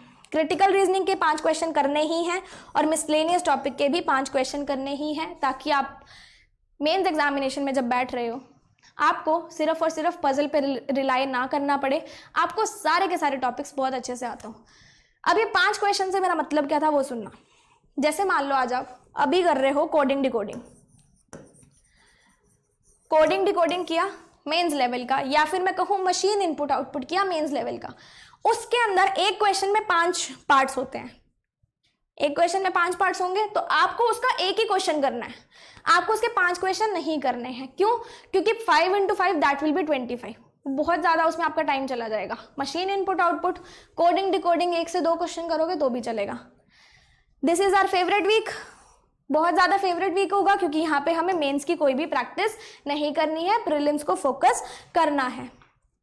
अब बात आती है 2 बहुत ही अच्छे सेक्शंस की, 2 बहुत ही मोस्ट स्कोरिंग सेक्शन की। कौन से स्कोरिंग सेक्शंस है? मोस्ट स्कोरिंग सेक्शन है। और ये 2 स्कोरिंग सेक्शंस कौन कौन से हैं? English and general awareness. English and general awareness आपके क्या होते हैं? गेम चेंजर होते हैं। अगर आपने किसी का इंटरव्यू भी देखा होगा, किसी टॉपर का इंटरव्यू देखा होगा, किसी से बातचीत करी होगी जो ऑलरेडी सिलेक्टेड है, वो भी आपको यही कहेगा कि ये जो 2 टॉपिक्स होंगे ना, ये मेंस आपको पार करवा के जाएंगे। क्यों? इंग्लिश में अगर आपकी अंडरस्टैंडिंग बहुत अच्छी है, अगर आपकी वोकैबुलरी बहुत अच्छी है, अब आप बोलोगे मैम आपने वोकैबुलरी के बारे में हमें नहीं बताया। जो आप एडिटोरियल रीड करते हो ना, उसी की वोकैबुलरी आपको डेली बेसिस पे करनी है। अगर आपकी अंडरस्टैंडिंग अच्छी है, वोकैबुलरी आपको अच्छे से आती है, तो ये जो पोर्शन है आपका अपने आप ही स्ट्रांग हो गया है। क्या हो गया? अपने आप ही स्ट्रांग हो गया। इसमें आपको क्या करना है? इन 20 दिन में 10 क्वेश्चंस पर टॉपिक करने हैं। 10 क्वेश्चंस पर टॉपिक से मेरा मतलब क्या है? जो भी आपके मिसलेनियस टॉपिक्स होते हैं उसको आपको करना है यहाँ पे, उसके 10 क्वेश्चन करने हैं यहाँ पे। और मैंने आपको आरसीज और एडिटोरियल्स के लिए ऑलरेडी पहले ही बता दिया, तो उसको मैं यहाँ पे रिपीट नहीं करूंगी। 16 दिन की बात की जाए तो भी 10 क्वेश्चंस पर टॉपिक, जो भी आपके मेंस के टॉपिक हैं, जैसे पैराजंबल बहुत ज़्यादा देखने को मिलता है, तो उस टाइप के क्वेश्चंस आप यहाँ पे प्रैक्टिस करोगे। 5 क्वेश्चन पर टॉपिक मैंने इन 17 दिनों में क्यों लिखा? यहाँ पे आपके मार्क्स इंक्रीज होंगे, प्रैक्टिस कम कर सकते हो। आगे चले 7 डेज, हमारे मोस्ट फेवरेट डेज, कुछ भी प्रैक्टिस यहाँ पे नहीं करना है मेंस का। अब बात आती है जनरल अवेयरनेस की। जनरल अवेयरनेस में आपको यहाँ पे मेंस के लिए हटके क्या करना है? मेंस के लिए आपको यहाँ पे करनी है weekly revision of current affairs, जो आपकी इस वीक की हुई है। आपने जो आज मान लो आज से इस वीक में जितनी भी करंट अफेयर्स की है वो आप वीकेंड पे रिवाइज करोगे, अच्छे से रिवाइज करोगे। और अगर आपके पास टाइम और भी बचता है तो आप ये कोशिश करो कि जो प्रीवियस मंथ का पहला वीक हो उसको आप ले लो, उसको आप रिवाइज कर लो, ताकि रिवीजन के साथ साथ आपकी जनरल अवेयरनेस यहाँ पे बहुत ज़्यादा स्ट्रॉन्ग होती जाए। और बाकी मैंने आपको इसकी बाइफिकेशन अच्छे से बता दी थी, करंट अफेयर्स की, बैंकिंग अवेयरनेस की और एमसीक्यूज की। ये हमारी यहाँ तक की थी। 17 डेज तक की आपको यही करना है। इन 17 डेज में आप यहाँ पे एक चेंज ला सकते हो कि अगर आपको लग रहा है कि मुझे बहुत ज़्यादा हेक्टिक हो रहा है, तो जो आप प्रीवियस मंथ का पहला वीक ले रहे हो, कोशिश करो उसके 4 से 5 दिन ले लो, पूरा वीक मत करो, थोड़े थोड़े पार्ट्स में आप करो, लेकिन रिवीजन आप करो, क्योंकि रिवीजन इज द की जो आपको जनरल अवेयरनेस के सेक्शन में बहुत ज़्यादा मार्क्स दिलाकर जाएगी। अब ये हमारे फेवरेट डेज, आपको यहाँ पे कुछ भी नहीं करना है, लेकिन आपको डेली के करंट अफेयर्स करने हैं, वो आपको ज़रूरी करने हैं, उसको आपको छोड़ना नहीं है, नहीं तो आपका बैकलॉग यहाँ पे क्रिएट हो जाएगा। अब यहाँ पे हमने ये भी बात कर ली कि हमें कितने घंटे देने हैं, कौन से टॉपिक्स को प्रिपेयर करना है, कितने मॉक टेस्ट देने हैं। अब नेक्स्ट बात हम क्या करेंगे कि टॉपिक्स जो आपको बिल्कुल भी छोड़ने नहीं हैं अपने एग्जामिनेशन को क्लियर करने के लिए। ये जो टॉपिक्स हैं, ये कौन से टॉपिक्स हैं आपके? जैसे हम 11th-12th में पढ़ते हैं ना अकाउंटेंसी में गोल्डन रूल्स, ये आपके यहाँ पे गोल्डन टॉपिक्स हैं जो आपको नहीं छोड़ने हैं, क्योंकि ये टॉपिक्स ही आपको आपका एग्जामिनेशन क्लियर करवा के जाएंगे। सबसे पहले मैं बात करूंगी क्वांटिटेटिव एप्टीट्यूड की। क्वांट में कौन कौन से टॉपिक्स इंपॉर्टेंट हैं? Percentage, average, ratio proportion, CISI। ये 4 टॉपिक्स मैंने पहले क्यों लिए? जैसे कि आपको पता है प्रीलिम्स एग्जाम में जो डेटा इंटरप्रिटेशन आती है अरिथमेटिक बेस नहीं आती है, एक्सेप्शन इज ऑलवेज देयर, वो आप कभी भी आ सकती है, ऐसा कुछ नहीं है कि नहीं आते तो बिल्कुल भी नहीं आएगी, चेंजेस आ सकते हैं। मोस्ट ऑफ द केसेस में 99% केसेस में ये जो टॉपिक्स हमारे पास रहते हैं 4 टॉपिक्स, इनमें से ही डेटा इंटरप्रिटेशन हमारी पूछी जाती है। अगर आप प्रीवियस ईयर एग्जामिनेशन जो हमारे पेपर्स हुए थे उसको अगर आप उठाओगे तो आप ये खुद एनालाइज कर सकते हो कि इन्हीं टॉपिक्स में से काफ़ी ज़्यादा हमारी DI पूछी गई है। तो ये टॉपिक्स आपको बहुत ज़्यादा क्या करने हैं, स्ट्रॉन्ग रखने हैं। अब बात आती है टाइम एंड वर्क और पाइप एंड सिस्टर्न की। ये दोनों टॉपिक्स एक दूसरे से इंटरकनेक्टेड क्यों हैं? क्योंकि इन दोनों टॉपिक्स का जो कॉन्सेप्ट है एकदम ही सेम है। सेम क्यों है? इसमें सिर्फ बात की जाती है पर्सन्स की और इसमें बात की जाती है पाइप और टैंक की। कॉन्सेप्ट क्या है? सेम है। तो अगर आप इस टॉपिक को भी अच्छे से कर लेते हो तो आपका ये टॉपिक भी बहुत अच्छे से हो जाएगा। थोड़ा सा चेंज आएगा, उतना चेंज तो आप ला ही सकते हो। और कौन सा टॉपिक बचा? टाइम, स्पीड, डिस्टेंस और बोट एंड स्ट्रीम। जैसे कि मेंस एग्जामिनेशन में आपके पास अरिथमेटिक बेस्ड DI आती है और अगर आप प्रीवियस ईयर पेपर उठा के देखोगे तो आपके पास ये DIs मोस्ट आस्क्ड क्वेश्चंस में आई होंगी। अगर आप बिलीव नहीं कर रहे हो, अगर आपको डाउट है तो आप प्रीवियस ईयर क्वेश्चन पेपर देख लेना, आपको क्लियर हो जाएगा कि ये मोस्ट आस्क्ड टॉपिक्स होते हैं जिनमें से हमारी डेटा इंटरप्रिटेशन आती है। अब बात करूंगी रीजनिंग की। इसमें हमारे पास अनसर्टेन नंबर ऑफ पर्सन आएगा। यहाँ पे अनसर्टेन नंबर ऑफ पर्सन की यहाँ पे सिटिंग अरेंजमेंट आएगी। क्या आएगी? पजल एंड सिटिंग अरेंजमेंट यहाँ पे आएगी। अनसर्टेन नंबर ऑफ पीपल में क्या होता है, हमें पर्सन्स के बारे में इंफॉर्मेशन नहीं दी गई होती है, सर्टेन नंबर ऑफ पर्सन से क्वेश्चन, हमें अनसर्टेन नंबर ऑफ पर्सन से क्वेश्चन शुरू किया जाता है। तो ये टॉपिक हमारे प्रीलिम्स में भी और मेंस में भी आपको देखने को मिलता है। तो जब भी आप अपनी पजल और सिटिंग अरेंजमेंट की प्रैक्टिस करो तो ऐसे क्वेश्चंस भी आप प्रैक्टिस करो, इन क्वेश्चंस को आपको छोड़ना नहीं है। और आपको क्या प्रैक्टिस करना है? 3-4 वेरिएबल पजल। 1-2 वेरिएबल पजल सब लोग करते हैं, पजल का बेस ही 1-2 वेरिएबल से शुरू होता है। लेकिन ये जो 3-4 वेरिएबल पजल होती है ना, ये किस में आती है? आपकी मेंस में आती है। किस में आती है? मेंस में आती है। और अगर आपने ये पजल छोड़ दी मतलब आप मेंस में पजल अटेम्प्ट नहीं कर पाओगे। तो आपको क्या करना है, इसको तो अपनी कंसिडरेशन में रखना है। और सिटिंग अरेंजमेंट जो आती है डिफरेंट डायरेक्शंस वाली, जिसमें हमारे पास कुछ पर्सन नॉर्थ में होते हैं, कुछ पर्सन साउथ में होते हैं, और उसमें भी इस सिटिंग अरेंजमेंट भी अनसर्टेन नंबर ऑफ पर्सन वाली आती है। किसमें? मेंस में। काफ़ी ज़्यादा देखने को मिलती है हमें ये मेंस में अनसर्टेन नंबर ऑफ पीपल वाली पजल, जिसमें नॉर्थ साउथ वाले जो आते हैं डायरेक्शंस वाले वो भी आ सकते हैं, और सर्कुलर आएगी तो इनसाइड आउटसाइड वाले आ सकते हैं। तो ऐसी पजल्स को भी आपको बहुत ज़्यादा प्रैक्टिस करना है। यहाँ पे एक इम्पॉर्टेंट नोट मैंने यहाँ लिखा। क्यों लिखा? प्री के रिगार्डिंग लिखा कि आपको मिसलेनियस टॉपिक्स को लीव नहीं करना है for the sake of puzzle and sitting arrangement. 80% of the aspirants यहाँ पे ऐसे होंगे जो पजल एंड सिटिंग अरेंजमेंट को ऐसे मानते होंगे कि अगर हमें रीजनिंग करनी है तो हमें क्या करना है? सिर्फ पजल और सिटिंग अरेंजमेंट, और कुछ नहीं करना है। अगर आप ऐसा सोच रहे हो तो आपको थोड़ा सा चेंज लाना है। आपको अपने मिसलेनियस टॉपिक्स भी साथ ही साथ करने हैं, उनको छोड़ना नहीं है, ताकि आप अपना स्कोर मैक्सिमाइज कर सको प्री में भी और मेंस में भी। तो अब मैं बात करूंगी मोस्ट इम्पॉर्टेंट सेक्शन की, जो हमारे मेंस एग्जामिनेशन में आता है, और वो सेक्शन होता है हमारा डिस्क्रिप्टिव राइटिंग का। ये एक ऐसा सेक्शन है जिसपे काफ़ी सारे एस्पिरेंट्स जो होते हैं कंफ्यूज हो जाते हैं कंटेंट को लेकर कि हमें कंटेंट कहाँ से मिलेगा। सबसे पहले मैं आपको बता दूं, डिस्क्रिप्टिव राइटिंग का जो हमारा सेक्शन आता है वो 25 मार्क्स का आता है। 2 क्वेश्चन आते हैं उसके अंदर, साथ ही साथ वो कितने टाइमिंग का होता है? 30 मिनट्स हमें मिलते हैं 2 क्वेश्चंस को करने के लिए। इसमें पहला क्वेश्चन हमारे पास होगा एसे राइटिंग का और दूसरा क्वेश्चन हमारे पास होगा लेटर राइटिंग का। बेसिकली ऐसा नहीं होगा कि आपको एक एक ही क्वेश्चन वो दे देंगे। यहाँ पे आपको एसे राइटिंग के लिए तीन से चार ऑप्शंस मिल सकते हैं जिसमें आपको एक टॉपिक चूज करना है। सिमिलरली लेटर राइटिंग में भी आपको ऐसे 3 से 4 ऑप्शंस मिल सकते हैं जिसमें आप अपनी मनपसंद का लेटर वहाँ पे टाइप कर सकते हो। अब बात आती है एसे राइटिंग की। एसे राइटिंग के लिए यहाँ पे मैं आपको बताऊंगी, आपको जाना है insightsonindia.com वेबसाइट पे। ये जो वेबसाइट है ये यूपीएससी सिविल सर्विसेज से रिलेटेड है। मैं आपको पहले ही बता देती हूँ, इस वेबसाइट का हमारे बैंक एग्जामिनेशन से कोई भी लेना देना नहीं है, ये सिर्फ और सिर्फ यूपीएससी के लिए। लेकिन जो हमारे एसे राइटिंग के टॉपिक्स होंगे वो यहाँ पे हमें कैसे मिलेंगे वो मैं आपको बताती हूँ, तो आप थोड़े ध्यान से देखना। जब आप इस वेबसाइट को ओपन करोगे, यहाँ पे आपको जाना है आंसर राइटिंग पे। आंसर राइटिंग पे आपको यहाँ पे एक टैब मिलेगा जो ओपन हुआ है, काफी सारे ड्रॉप डाउन मेन्यू में ओपन हुआ है। यहाँ पे आपके पास सिक्योर क्वेश्चंस हैं, सिक्योर सिनॉप्सिस है, वीकली एसे चैलेंज है, ऐसे आपको ऑप्शंस मिलेंगे। आपको क्लिक करना है सिक्योर सिनॉप्सिस पे।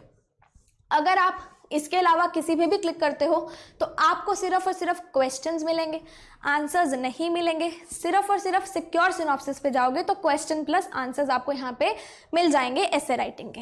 यहाँ पे अगर आप देखोगे तो आपको मंथ वाइज यहाँ पे सारे के सारे month wise plus date wise आपको यहाँ पे टॉपिक्स मिल जाएंगे कि इस डेट को इन्होंने कौन कौन से टॉपिक्स यहाँ पे प्रोवाइड किए।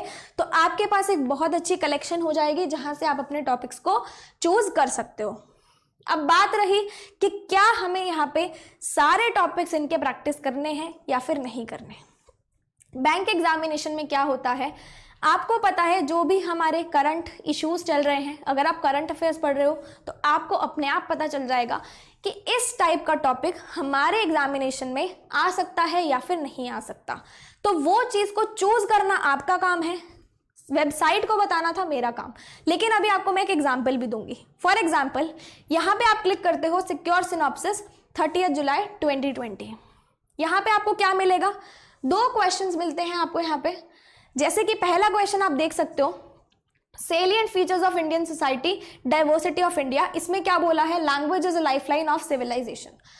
इस क्वेश्चन को आप देखते हो तो आपको सीधा सीधा समझ में आ रहा है ये एक कल्चर बेस्ड क्वेश्चन है। यहाँ पे आपको कल्चर के बारे में इन्होंने बताया होगा। क्या आपके बैंक एग्जामिनेशन में ऐसे टॉपिक्स आते हैं? अगर आप प्रिपेयर कर रहे हो तो आप फेमिलियर हो कि ऐसे हमारे टॉपिक्स बैंक एग्जामिनेशन में नहीं पूछे जाते हैं।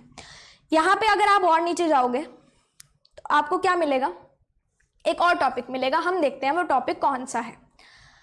साथ ही साथ मैं आपको ये बताऊंगी कि मैंने आपको ये रेकमेंड क्यों करी है। सेकेंड टॉपिक आपका आया है role of women and women organisation, population and associated issues. मतलब आपको यहाँ पे कौन सा टॉपिक मिल रहा है, जेंडर बेस्ड वायलेंस का और वुमेन एम्पावरमेंट का। ये टॉपिक आपके बैंक एग्जामिनेशन में डेफिनेटली आ सकता है, ऐसे राइटिंग इस पे आ सकती है, आपको देखते ही पता चल गया। तो जब आप इसको करने लगोगे तो आपको डेफिनेटली चूज करना अपने आप ही आ जाएगा। अब इसमें आपको क्या मिलेगा, जो ये वेबसाइट है ये आपको एक स्ट्रक्चर्ड फॉर्म में सारा डेटा प्रोवाइड करती है, सारी इंफॉर्मेशन प्रोवाइड करती है।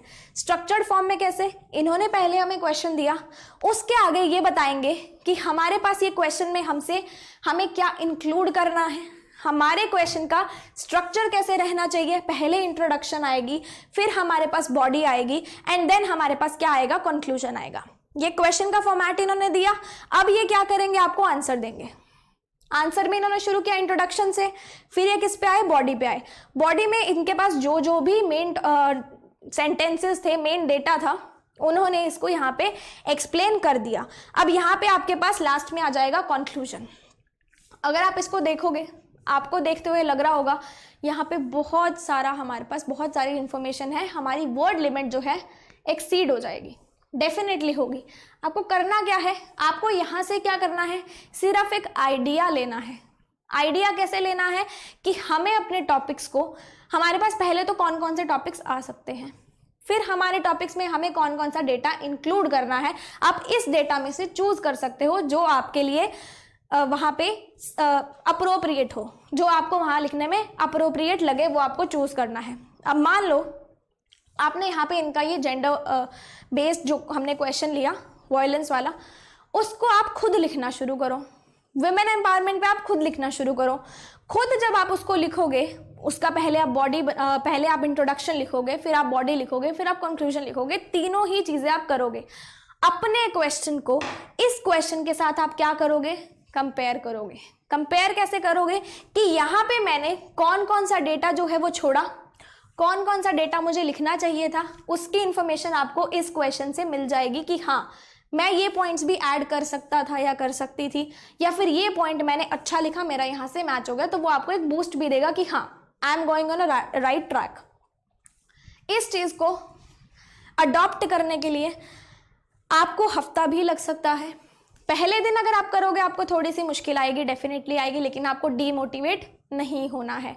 जब आपको एक हफ्ता हो जाएगा तो आपको खुद ही समझ में आने लगेगा कि मुझे कौन सा टॉपिक उठाना है और मुझे अपनी एसे राइटिंग को कैसे लिखना है। तो आपको यहाँ से पूरा का पूरा आइडिया लग जाएगा। थोड़ा सा टाइम अपने आप को देना। फिर से मैं बोलूँगी, यूपीएससी की वेबसाइट है, बैंकिंग एग्जामिनेशन से कुछ भी इसका रिलेशन नहीं है। सिर्फ और सिर्फ आपको यहाँ से आइडिया मिलेगा और आपको क्या मिल जाएंगे, टॉपिक्स मिल जाएंगे। एसे राइटिंग की मैंने बात कर ली, अब मैं किसकी बात करूँगी, लेटर राइटिंग की। सबसे पहले एक चीज़ और बता दूं, हमारा जो एसे राइटिंग होता है वो 15 मार्क्स का आता है और लेटर राइटिंग होता है वो 10 मार्क्स का आता है। तो बेसिकली ज़्यादा जो मार्क्स हैं वो हमारा एसे राइटिंग ही पूरा करके जाता है। यहाँ पे 10 मार्क्स का जो लेटर राइटिंग बचा है वो आपको कहाँ से करना है वो भी मैं आपको बताती हूँ।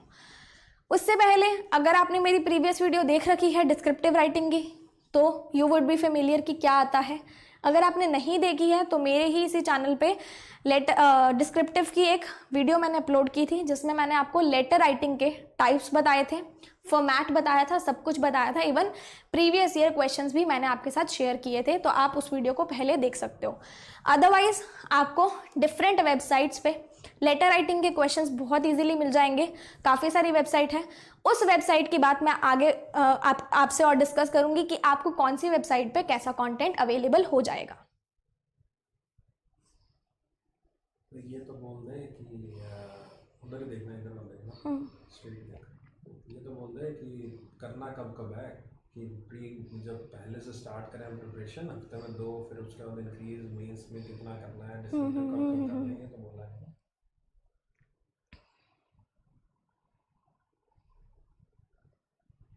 अब बात आती है कि हमने ये भी देख लिया कि हमें एसे का कंटेंट कहाँ से मिलेगा, लेटर का कंटेंट मैं आपको आगे बताऊंगी कहाँ से मिलेगा। हमने ये तो देख लिया कि क्या कैसे आएगा, लेकिन हमने ये नहीं पता कि हमें कितने क्वेश्चंस प्रैक्टिस करने हैं इन डेज में, इन 60 + 40 डेज में। 60 डेज जो अभी हैं, 40 डेज जो आगे आने वाले हैं। अभी ये जो 60 डेज हैं उसमें आप कोशिश करो कि आप एक वीक में 2 क्वेश्चन मिनिमम बना रहे हो। 2 क्वेश्चन मिनिमम से मेरा क्या मतलब है कि अगर आप एक बिगिनर हो, आपके पास और भी बहुत सारे टॉपिक्स हैं कवर अप करने के लिए, डिस्क्रिप्टिव के लिए आप सिर्फ 2 क्वेश्चन रखो पर वीक में। लेकिन अगर आप ऑलरेडी प्रिपेयर कर रहे हो एग्जामिनेशन के लिए तो आपको वीकली 3 क्वेश्चन करने हैं। जिस तरीके से मैंने बताया उस तरीके से आपको करने हैं। Whether it will be letter writing और एसे राइटिंग, वो आपके ऊपर ही डिपेंड करता है। सबसे पहले तो आप ये कर रहे हो, लेकिन ये देखो, ये जो चीज़ है अगर आप लोग इन 60 डेज में सिमिलर तरीके से चलाओगे तो it will B not effective. Effective कैसे होगी, पहले 20 दिन में अभी जो मैंने आपको बताया कि आपको 2 से 3 क्वेश्चन करने हैं डिपेंडिंग अपॉन योर कि आप बिगिनर हो या फिर आप एक ऑलरेडी प्रिपेयरिंग एस्पिरेंट हो। 2 से 3 क्वेश्चन कर सकते हो। अगर आप आगे आते हो अपने 16 और 17 डेज में, उसमें अगर आपको लग रहा है कि आप इस चीज़ को इंक्रीज कर सकते हो तो आप 3 से 4 भी जा सकते हो, depending upon your capability, your capacity. अगर आपको लगता है कि मुझे और अच्छे से प्रिपेयर करना है तो आप जा सकते हो। अगर आपको लगता है कि नहीं, आप उतने पे भी रह सकते हो। लेकिन अगर आपका डिस्क्रिप्टिव राइटिंग थोड़ा वीक है तो आपको इंक्रीज करना पड़ेगा। लास्ट के जो हमारे पास 7 डेज आएंगे, जो मैंने आपको बाइफर्केशन करके बताई थी, उसमें आपको डिस्क्रिप्टिव का कोई भी क्वेश्चन प्रैक्टिस नहीं करना है, सिर्फ और सिर्फ प्रीलिम्स एग्जाम पे आपको टारगेट करना है।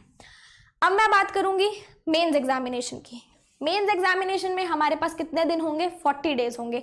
तो आप इन 40 डेज में कोशिश करो कि आप ऑल्टरनेटिव डे पे लेटर राइटिंग और एसे राइटिंग प्रैक्टिस कर रहे हो, बहुत ही सिलेक्टिव टॉपिक्स कर रहे हो जो आपके प्रीवियस ईयर एग्जामिनेशन में आ चुका है, उसको कंसीडर करते हुए ऑल्टरनेटिव डे पे करोगे बहुत अच्छे से हो जाएगा। क्यों? क्योंकि आपने पहले 60 डेज में भी काफ़ी सारे क्वेश्चंस प्रैक्टिस कर लिए और अब 40 डेज में भी आप लगभग 20 to 22 टॉपिक्स प्रैक्टिस कर लोगे, तो it will be very helpful for you. अगर आप ज़्यादा कर सकते हो तो आप करो, क्योंकि भीड़ से आपको आगे खुद ही निकलना है। अब पहले हमने ये डिस्कस कर लिया कि हमारा इन पहले वाले 60 डेज में क्या स्केड्यूल रहना चाहिए जिससे हमारा मेन प्रीलिम्स और मेंस की प्रिपरेशन साथ ही साथ चलती रहे। अब मैं आपको बताऊंगी कि आपके जो प्रीलिम्स एग्जामिनेशन के बाद 40 डेज होंगे जिसमें आपको प्री और मेंस के बीच का जो टाइम होगा वो मिलेगा, उसमें आपका प्रैक्टिस स्केड्यूल क्या होना चाहिए, आपको अपनी प्रैक्टिस को कैसे करना है। सबसे पहले हम बात करेंगे क्वांटिटेटिव एप्टीट्यूड की। इसके लिए मैंने बाइफर्केशन कैसे करी है, पहले 30 दिन, फिर 7 दिन और फिर हमारे कौन से हैं 3 दिन। पहले 30 दिन में आपको क्या करना है, 4 से 5 मेंस लेवल की डीआई करनी है। विच मीन्स इसमें अर्थमेटिक बेस्ड भी हो सकती है, नॉन अर्थमेटिक डीआईज भी हो सकती है, लेकिन होंगी कौन सी, मेंस लेवल की। ये आप करोगे तो 4 to 5 करोगे, दैट विल बी इनफ। अब आपको क्या करना है, अर्थमेटिक के जो टॉपिक्स होंगे उनको एडवांस लेवल पे प्रैक्टिस करना है आपको, और एक टॉपिक को आपको कितने दिन देने हैं, 2 दिन देने हैं। बहुत अच्छे से करना है। आप 10 से 15 क्वेश्चन पर टॉपिक कर सकते हो डिपेंडिंग अपॉन योर कैलिबर। इसमें मैंने यहाँ पे इतना कम क्यों रखा, क्योंकि आप खुद ही समझदार हो, आप इसमें प्लस माइनस खुद ही कर सकते हो, और क्योंकि हमारे मॉक्स भी यहाँ पे आ जाएंगे तो आपको ज़्यादा टाइम नहीं मिल पाएगा। तो आप अपने डेज के अकॉर्डिंग इस चीज़ को प्लस माइनस खुद से कर सकते हो, ये मैंने आपको स्टैंडर्ड बताया। अब बात करेंगे हमारे 7 दिन की, जो ये 30 दिन के बाद वाले 7 दिन हैं। उसमें आप क्या करोगे, 3 से 4 डीआई करोगे। 3 से 4 डीआई मैंने यहाँ से लेसन क्यों करी, लेसन आप इसलिए करी क्योंकि यहाँ पे आपके मॉक टेस्ट बढ़ जाएंगे। मॉक टेस्ट बढ़ेंगे, आपको टाइम कम मिलेगा, प्रैक्टिस करने का टाइम नहीं मिल पाएगा। अर्थमेटिक का एक टॉपिक आपको 2 दिन करना है, 10 क्वेश्चन आपको मिनिमम करने हैं। 10 से 15 आप कर सकते हो, मिनिमम 10, मैक्सिमम 15-20, जितने आपको लगे आप कर सकते हो अकॉर्डिंग टू योर टाइम। अब बचे हैं 3 दिन। 3 दिन में आपको क्वांटिटेटिव एप्टीट्यूड की कोई भी प्रैक्टिस नहीं करनी है। क्यों नहीं करनी है, क्योंकि अगर आप प्रैक्टिस में उलझ जाओगे तो आपका जो मेंस एग्जामिनेशन से फोकस है थोड़ा हटने लगेगा, क्योंकि आपको ऐसा फील होने लगेगा, रियलाइज वर्ड मैं नहीं यूज़ करूँगी, फील होने लगेगा कि मेरी जो प्रिपरेशन थी अच्छे से नहीं हो पाई। अगर आप इन 3 दिन में अपनी प्रैक्टिस को छोड़ देते हो मेंस एग्जामिनेशन की, तो भी आपको कोई फ़र्क नहीं पड़ेगा, क्योंकि यहाँ पे आप 30+7 डेज में बहुत अच्छे से प्रैक्टिस अच्छे से कर चुके हो, तो आपको इसमें ज़्यादा दिक्कत नहीं आएगी। अब किसकी मैं बात करूँगी, रीजनिंग की बात करूँगी। रीजनिंग की बात करते हुए सबसे पहले हम बात करेंगे 30 डेज की। इसमें आपको क्या करना है, 4 से 5 पजल और सिटिंग अरेंजमेंट आपको करनी है यहाँ पे पहले 30 दिन में। इतना आप कर सकते हो, इतना मिनिमम है। उसके बाद मिसलेनियस टॉपिक्स आपको लेने हैं। पर टॉपिक आप कितने दिन दो, 2 से 3 दिन दो, और that is up to you. उसके कितने क्वेश्चंस करते हो that is up to you, जितने भी आप बना सको, 10, 15, 20, that depends upon you. Minimum तो आपको 10 क्वेश्चन यहाँ पे बनाने हैं मिसलेनियस टॉपिक्स के। पजल के साथ मिसलेनियस टॉपिक्स आपको इग्नोर नहीं करने हैं। अब मैं बात करूंगी इन 7 दिनों की। इनमें आपको 3 से 4 पजल बनानी है। यहाँ पे कम क्यों हुआ, क्योंकि यहाँ पे आपके मार्क्स जो है वो बढ़ जाएंगे। मार्क्स की बात मैं आगे करूंगी।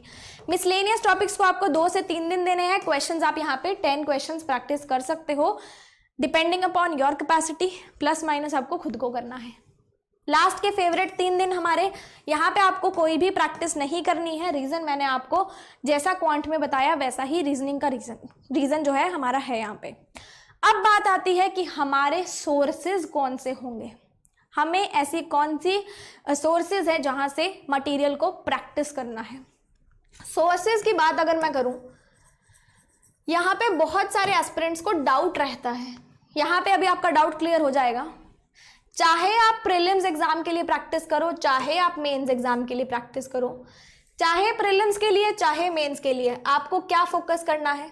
मैं आपको यहाँ पे 3 वेबसाइट्स बताऊंगी और ये भी बताऊंगी उन पे क्या क्या अवेलेबल है। सबसे पहले है IBPS गाइड, या फिर आप बोलो गाइडली, जैसा आपको ठीक लगे। इस वेबसाइट पे आपको numerous number of questions, topic wise questions मिलेंगे यहाँ पे। डेली की क्विजेज मिलेंगी, जो भी आपका अपकमिंग एग्जाम है उसको टारगेट करते हुए यहाँ पे मिल जाएंगी, and that is all free of cost.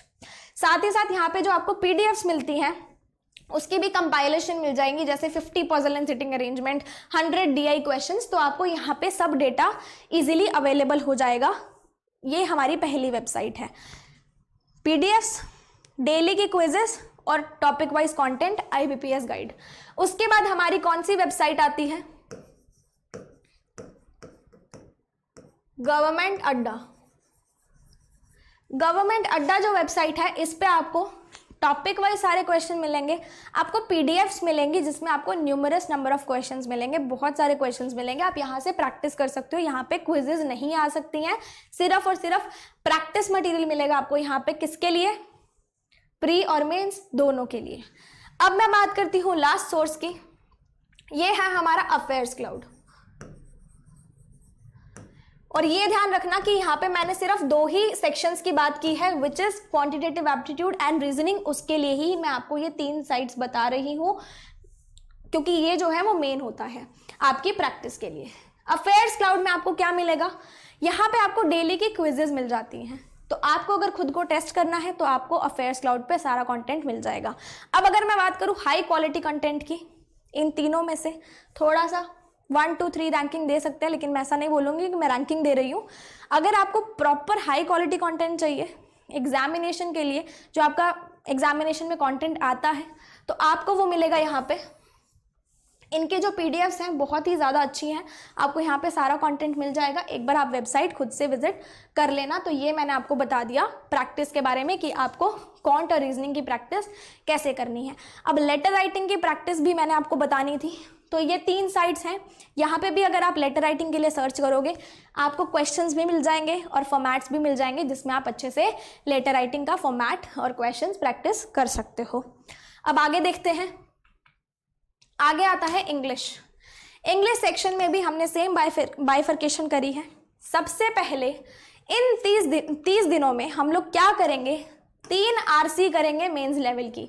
Mains level की कौन सी आरसी, जो हमारी बैंकिंग से रिलेटेड हो, जो हमारी फाइनेंस से रिलेटेड हो, और किससे रिलेटेड हो, सोशल इश्यूज से, वो हम यहाँ पे करेंगे, क्योंकि ये ही हमारे आरसीज जो है मेंस एग्जामिनेशन में पूछी जाती हैं, वहाँ पे स्टोरीज हमें नहीं पूछी जाती।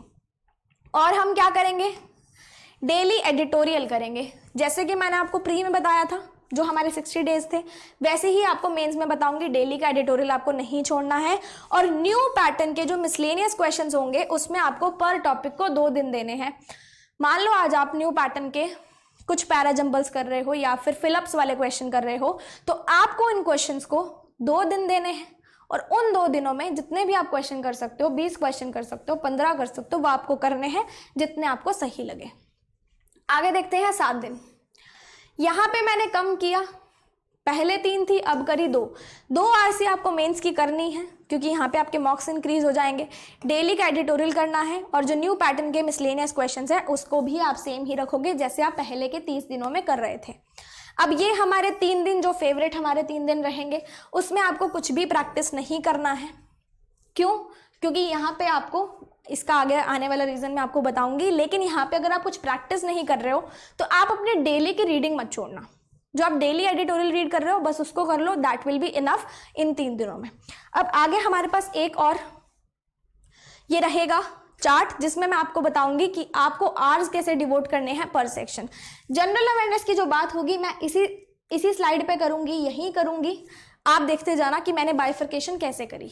सबसे पहले इन 30 दिनों में हमें क्या करना है, रीजनिंग को कितना टाइम देना है, 2.5 घंटे, क्वांट को कितना देना है, 2.5 घंटे, और इंग्लिश को कितने देने हैं, 2 घंटे।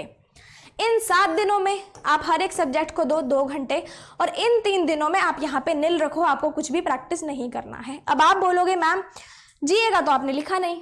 जीए की मैं आपको यहाँ पे डिटेल में बताती हूँ। यहाँ पे आपने प्रैक्टिस कर ली अपनी, कितने आवर्स हो गए, 7 आवर्स हो गए। यहाँ से 5 + 2 7 आवर्स आपने ऑलरेडी प्रैक्टिस कर ली है। आप कितने घंटे पढ़ते हो दिन में अपने एग्जामिनेशन को क्लियर करने के लिए, वो आपके ऊपर डिपेंड है। जनरल अवेयरनेस की मैं बात करूं, जब आपकी ये प्रैक्टिस के लिए आपने घंटे अपने निकाल दिए हैं। जितना भी बाकी का टाइम बचे आप दो जनरल अवेयरनेस को। अब यहाँ पे मैं ये चीज़ क्यों बोल रही हूँ, क्योंकि जो भी आपका गेम चेंजिंग सेक्शन है वो कौन सा होता है, इंग्लिश और जनरल अवेयरनेस। इंग्लिश के बारे में मैंने ऑलरेडी बता दिया। जनरल अवेयरनेस के लिए जितने ज़्यादा घंटे आप दे सकते हो, क्योंकि प्रीलिम्स एग्ज़ाम जब हमारा आ रहा था, अप्रोच कर रहा था, तब हमने जीए को सिर्फ 2 घंटे दिए डेली के, उससे ज़्यादा हमने नहीं दिए, शायद आपने कम भी दे दिए होंगे। अब अगर मेंस एग्जामिनेशन आ गया है तो आपको पता है कि ये एक ऐसा सेक्शन है जहाँ पे हम लोग मैक्सिमम स्कोर कर सकते हैं, बिकॉज यहाँ पे हमारे पास सर्टेनिटी है। इन सेक्शंस में हमारे पास सर्टेनिटी नहीं है कि कौन सी पजल आ जाए, कौन सी डीआई आ जाए, वो हमें नहीं पता। लेकिन हमें यहाँ पे सर्टेनिटी है कि हमने जो न्यूज़ पढ़ी है उसके अंदर से ही हमारे क्वेश्चन आएंगे। तो जिस सेक्शन में सर्टेनिटी है उसको ज़्यादा टाइम क्यों ना दिया जाए। जो भी आपका टाइम बचे, जितना भी बचे, 4 घंटे, 5 घंटे, 3 घंटे, वो आप किसको दोगे, जनरल अवेयरनेस को। ज़्यादा से ज़्यादा दोगे, कम से कम मैं नहीं बोलूँगी। यहाँ पे 30 दिन में भी आप उतने ही दो, 7 दिन में भी आप उतने ही दो। और ये जो हमारे फेवरेट 3 डेज होंगे, इसमें आप सबसे ज़्यादा टारगेट किसको करो, जनरल अवेयरनेस को। सबसे ज़्यादा किसको आप प्रैक्टिस करोगे, किसको आप लर्न करोगे, किसको मेमोराइज करोगे, जनरल अवेयरनेस को। क्यों? क्योंकि ये जो है जितना ज़्यादा आप मेमोराइज करोगे उतना ज़्यादा आपके ब्रेन में सस्टेन रहेगी, उतना ज़्यादा आपके ब्रेन में रहेगी ये चीज़ें। अब आपको करना क्या है, डेली का आप करंट अफेयर्स कर रहे हो, डेली सी आप रोज़ कर रहे हो, डेली के MCQs आप रोज़ कर रहे हो। बैंकिंग अवेयरनेस आपकी पूरी हो चुकी होगी अब तक बहुत अच्छे से, तो उसको आप यहाँ पे रिवीजन के पर्पज से कर सकते हो। रोज़ का एक टॉपिक आपने ले लिया, उस पर्पज से आप कर सकते हो, क्योंकि यहाँ पे बैंकिंग अवेयरनेस के भी 2-3 क्वेश्चंस आपको मिल सकते हैं। एक्सेप्शन इज ऑलवेज देयर, ज़्यादा भी मिल सकते हैं, तो आपको अपने अकॉर्डिंग ही उसको सेट करना है। डेली के CA हो गया, MCQ हो गया। अब आपको रिविजन कैसे करनी है। जनरल अवेयरनेस जो सेक्शन है वो सिर्फ और सिर्फ रिवीजन पे बेस्ड है। जिसने ज़्यादा रिवीजन कर ली वो इसमें आगे निकल जाएगा, वो मैक्सिमाइज कर जाएगा अपने स्कोर को। आपको कैसे करना है, डेली का आप तो MCQ और CA कर रहे हो, रात को सोने से पहले रिवाइज कर भी रहे हो, लेकिन आपको प्रीवियस मंथ्स का जो रिवाइज करना है, जो आपके प्रीवियस मंथ्स हैं। अब आप बोलोगे मैम प्रीवियस कितने मंथ्स हैं, हमें कितने मंथ्स का करंट अफेयर्स करना है, आपको करना है प्रीवियस 6 मंथ्स। जो आपकी मेंस एग्जामिनेशन की डेट है उससे प्रीवियस 6 मंथ्स की आपको यहाँ पे करंट अफेयर्स अच्छे से करनी है। अगर आपको 6 मंथ्स की करनी है तो आपको उसके लिए क्या चाहिए होगी, रिवीजन चाहिए होगी। रिवीजन आप कैसे करोगे, मान लो आज आपने रिवीजन करनी है प्रीवियस किसी मंथ की, तो आप उसके 2 वीक्स उठा लो, क्योंकि यहाँ पे आप ज़्यादा टाइम किसको दे रहे हो, जनरल अवेयरनेस को। 2 वीक उठा लो पिछले महीने के, उसको अच्छे से कर लो, उसके MCQs कर लो, फिर 2 वीक उठा लो, फिर 2 वीक उठा लो। ऐसे करते करते आपका जो रिवीजन है वो अच्छे से होता जाएगा।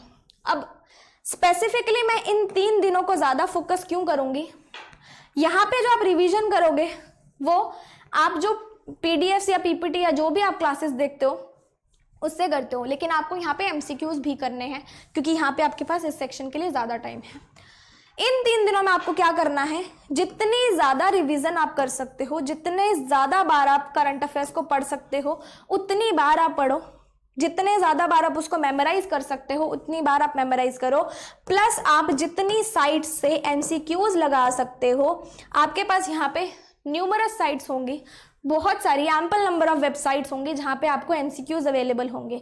आपको यहाँ से MCQs लगाने हैं, और इतने लगाने हैं कि कोई भी क्वेश्चन आ जाए हमारे एग्जाम में, हमें वहाँ पे ऑप्शन ना देखने पड़े, क्वेश्चन पढ़ते ही हम अपना आंसर हमारे माइंड में क्लिक हो जाए। आपको क्या करना है, बहुत अच्छे से रिवीजन करनी है, बहुत अच्छे से MCQs प्रैक्टिस करने हैं। इन 3 दिन में अगर आप सिर्फ अपना टाइम GA को डिवोट कर दोगे तो भी आपका जो एग्जामिनेशन है स्मूथली क्लियर अच्छे से हो जाएगा। ठीक है, तो यहाँ पे हमने आवर्स डिवोटेड की बात करी है।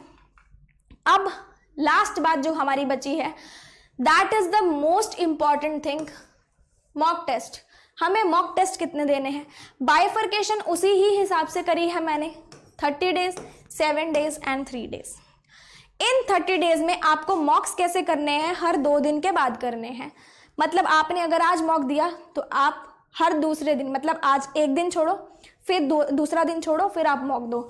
हर 2 दिन के बाद आपको मॉक करना है विद एनालिसिस। ये चीज़ अगर आप छोड़ देते हो तो आपको मॉक देने का कोई भी फायदा नहीं है। इसको आपको साथ लेके चलना है। 2 दिन के गैप में आप मॉक दे ही सकते हो, क्योंकि आपको मेंस एग्जामिनेशन अपना क्लियर करना है। अब इन 7 दिनों में आपको ऑल्टरनेट डेज पे मॉक देने हैं। यहाँ पे जो डेली मॉक्स देते हैं उनके लिए बहुत अच्छी बात है, क्योंकि उन्होंने अपना स्केड्यूल उस अकॉर्डिंग बनाया है। लेकिन जो डेली नहीं दे सकता है उसको ऑल्टरनेट डेज पे मॉक देने हैं विद एनालिसिस। मतलब आज आपने मॉक दिया, कल उसका एनालिसिस कर लो, फिर अगले दिन मॉक दे लो, फिर उसका एनालिसिस कर लो। इस हिसाब से करोगे तो अच्छे से हो जाएगा। और इन 7 दिनों में आपने फोकस किया होगा कि मैंने आपका प्रैक्टिस टाइम भी कम किया था, क्योंकि आपके पास यहाँ पे मॉक्स का टाइम इंक्रीज हो गया था। और इन 3 दिनों में आपको एक भी मॉक नहीं देना, क्योंकि मॉक दोगे तो शायद थोड़े डिमोरलाइज हो जाओगे कि हमारे मार्क्स नहीं आ रहे। यहाँ पे आप मॉक्स की टेंशन छोड़ देना।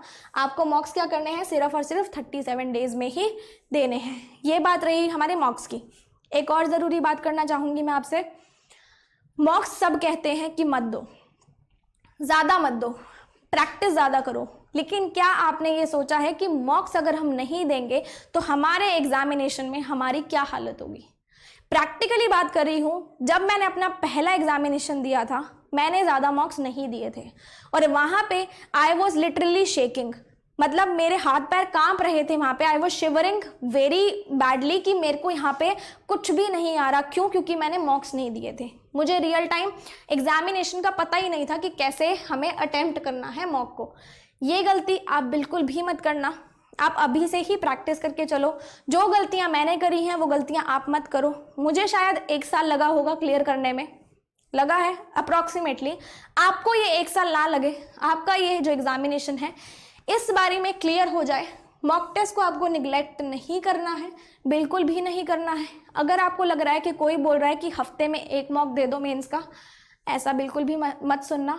आपको इतने मिनिमम मॉक्स करने हैं ताकि आपको एग्जामिनेशन में कोई भी दिक्कत ना आए। तो यहाँ पे हमने सारी चीज़ें डिस्कस करी हैं, हमारे आर्ट्स भी डिस्कस करे, मटेरियल भी डिस्कस किया, क्या चीज़ रोज़ करनी है, क्या चीज़ इंपॉर्टेंट है, सब एलिमेंट्स आई होप मैंने यहाँ पे आपसे अच्छे से डिस्कस कर लिए हैं और आपको शायद और कोई भी डाउट यहाँ पे नहीं रहा होगा।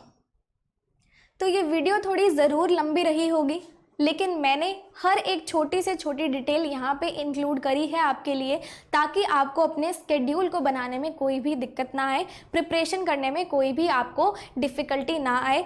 तो प्लीज़, बहुत ही बारीकी से मैंने यहाँ पे सब कुछ समझाया, इसलिए आप इस वीडियो को ज़्यादा से ज़्यादा शेयर कर देना, ताकि अगर किसी को नीड है इस चीज़ की कि मुझे स्केड्यूल देखना है, मुझे फ्री मटेरियल कहाँ से मिलेगा वो पता होना चाहिए। अगर आपके भी कोई फ्रेंड्स हैं तो आप सब में शेयर करना कि आपको अपनी प्रिपरेशन ऐसे रखनी है ताकि सभी लोगों को हेल्प मिले यहाँ पे। और ज़्यादा से ज़्यादा शेयर कर देना, क्योंकि ये मेरा छोटा सा जो कंट्रीब्यूशन था उसके लिए मुझे भी थोड़ी सी मतलब बोलते हैं ना कि आप लोगों को अगर मोटिवेशन चाहिए तो मुझे भी मोटिवेशन चाहिए। और मुझे मोटिवेशन कैसे मिलेगी? आप लोगों से, जब आप लोग मेरे वर्क को अप्रिशिएट करोगे, मेरे वर्क को शेयर करोगे। साथ ही साथ इसी चैनल पे हम लोग मेंस लेवल का कंटेंट रोज़ ही प्रैक्टिस करते हैं, जिसमें हम लोग मेंस लेवल पजल भी करते हैं और मेंस लेवल डेटा इंटरप्रिटेशन भी करते हैं। And I am confident in that way कि ऐसा कंटेंट आपको फ्री में बात कर रही हूँ, कहीं पे भी नहीं मिलेगा। अगर आपको फ्री में चाहिए कंटेंट तो आप ज़रूर मेरी वीडियोस को देखना। अगर आप नहीं भी इंटरेस्टेड हो तो प्लीज़ एक बार देख लेना, क्योंकि आपको भी फील आएगा कि हाँ, एग्जामिनेशन में ऐसे क्वेश्चन ज़रूर आते हैं। तो उन क्लासेस को भी बहुत अच्छे से प्रैक्टिस करते रहो। और अगर आपने अभी तक इस चैनल को सब्सक्राइब नहीं किया है तो कर लेना, बेल आइकन भी दबाना मत भूलना, बिकॉज इसी तरह के स्टडी ब्लॉग्स और आते रहेंगे। साथ ही साथ शेयर आप करोगे, लाइक भी दे देना, मुझे भी मोटिवेशन मिल जाएगी। प्रैक्टिस बहुत अच्छे से रखो, हार्ड वर्क के साथ साथ स्मार्ट वर्क भी करो। Good luck and stay happy.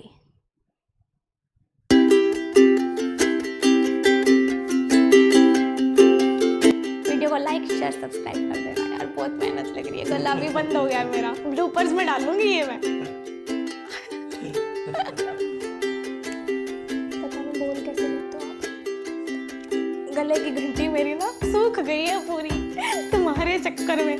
फिर भी तुमने व्यूज ना दिए ना मुझे, फिर तुम हिसाब लगा लेना, वीडियो नहीं लाऊंगी ऐसी दोबारा।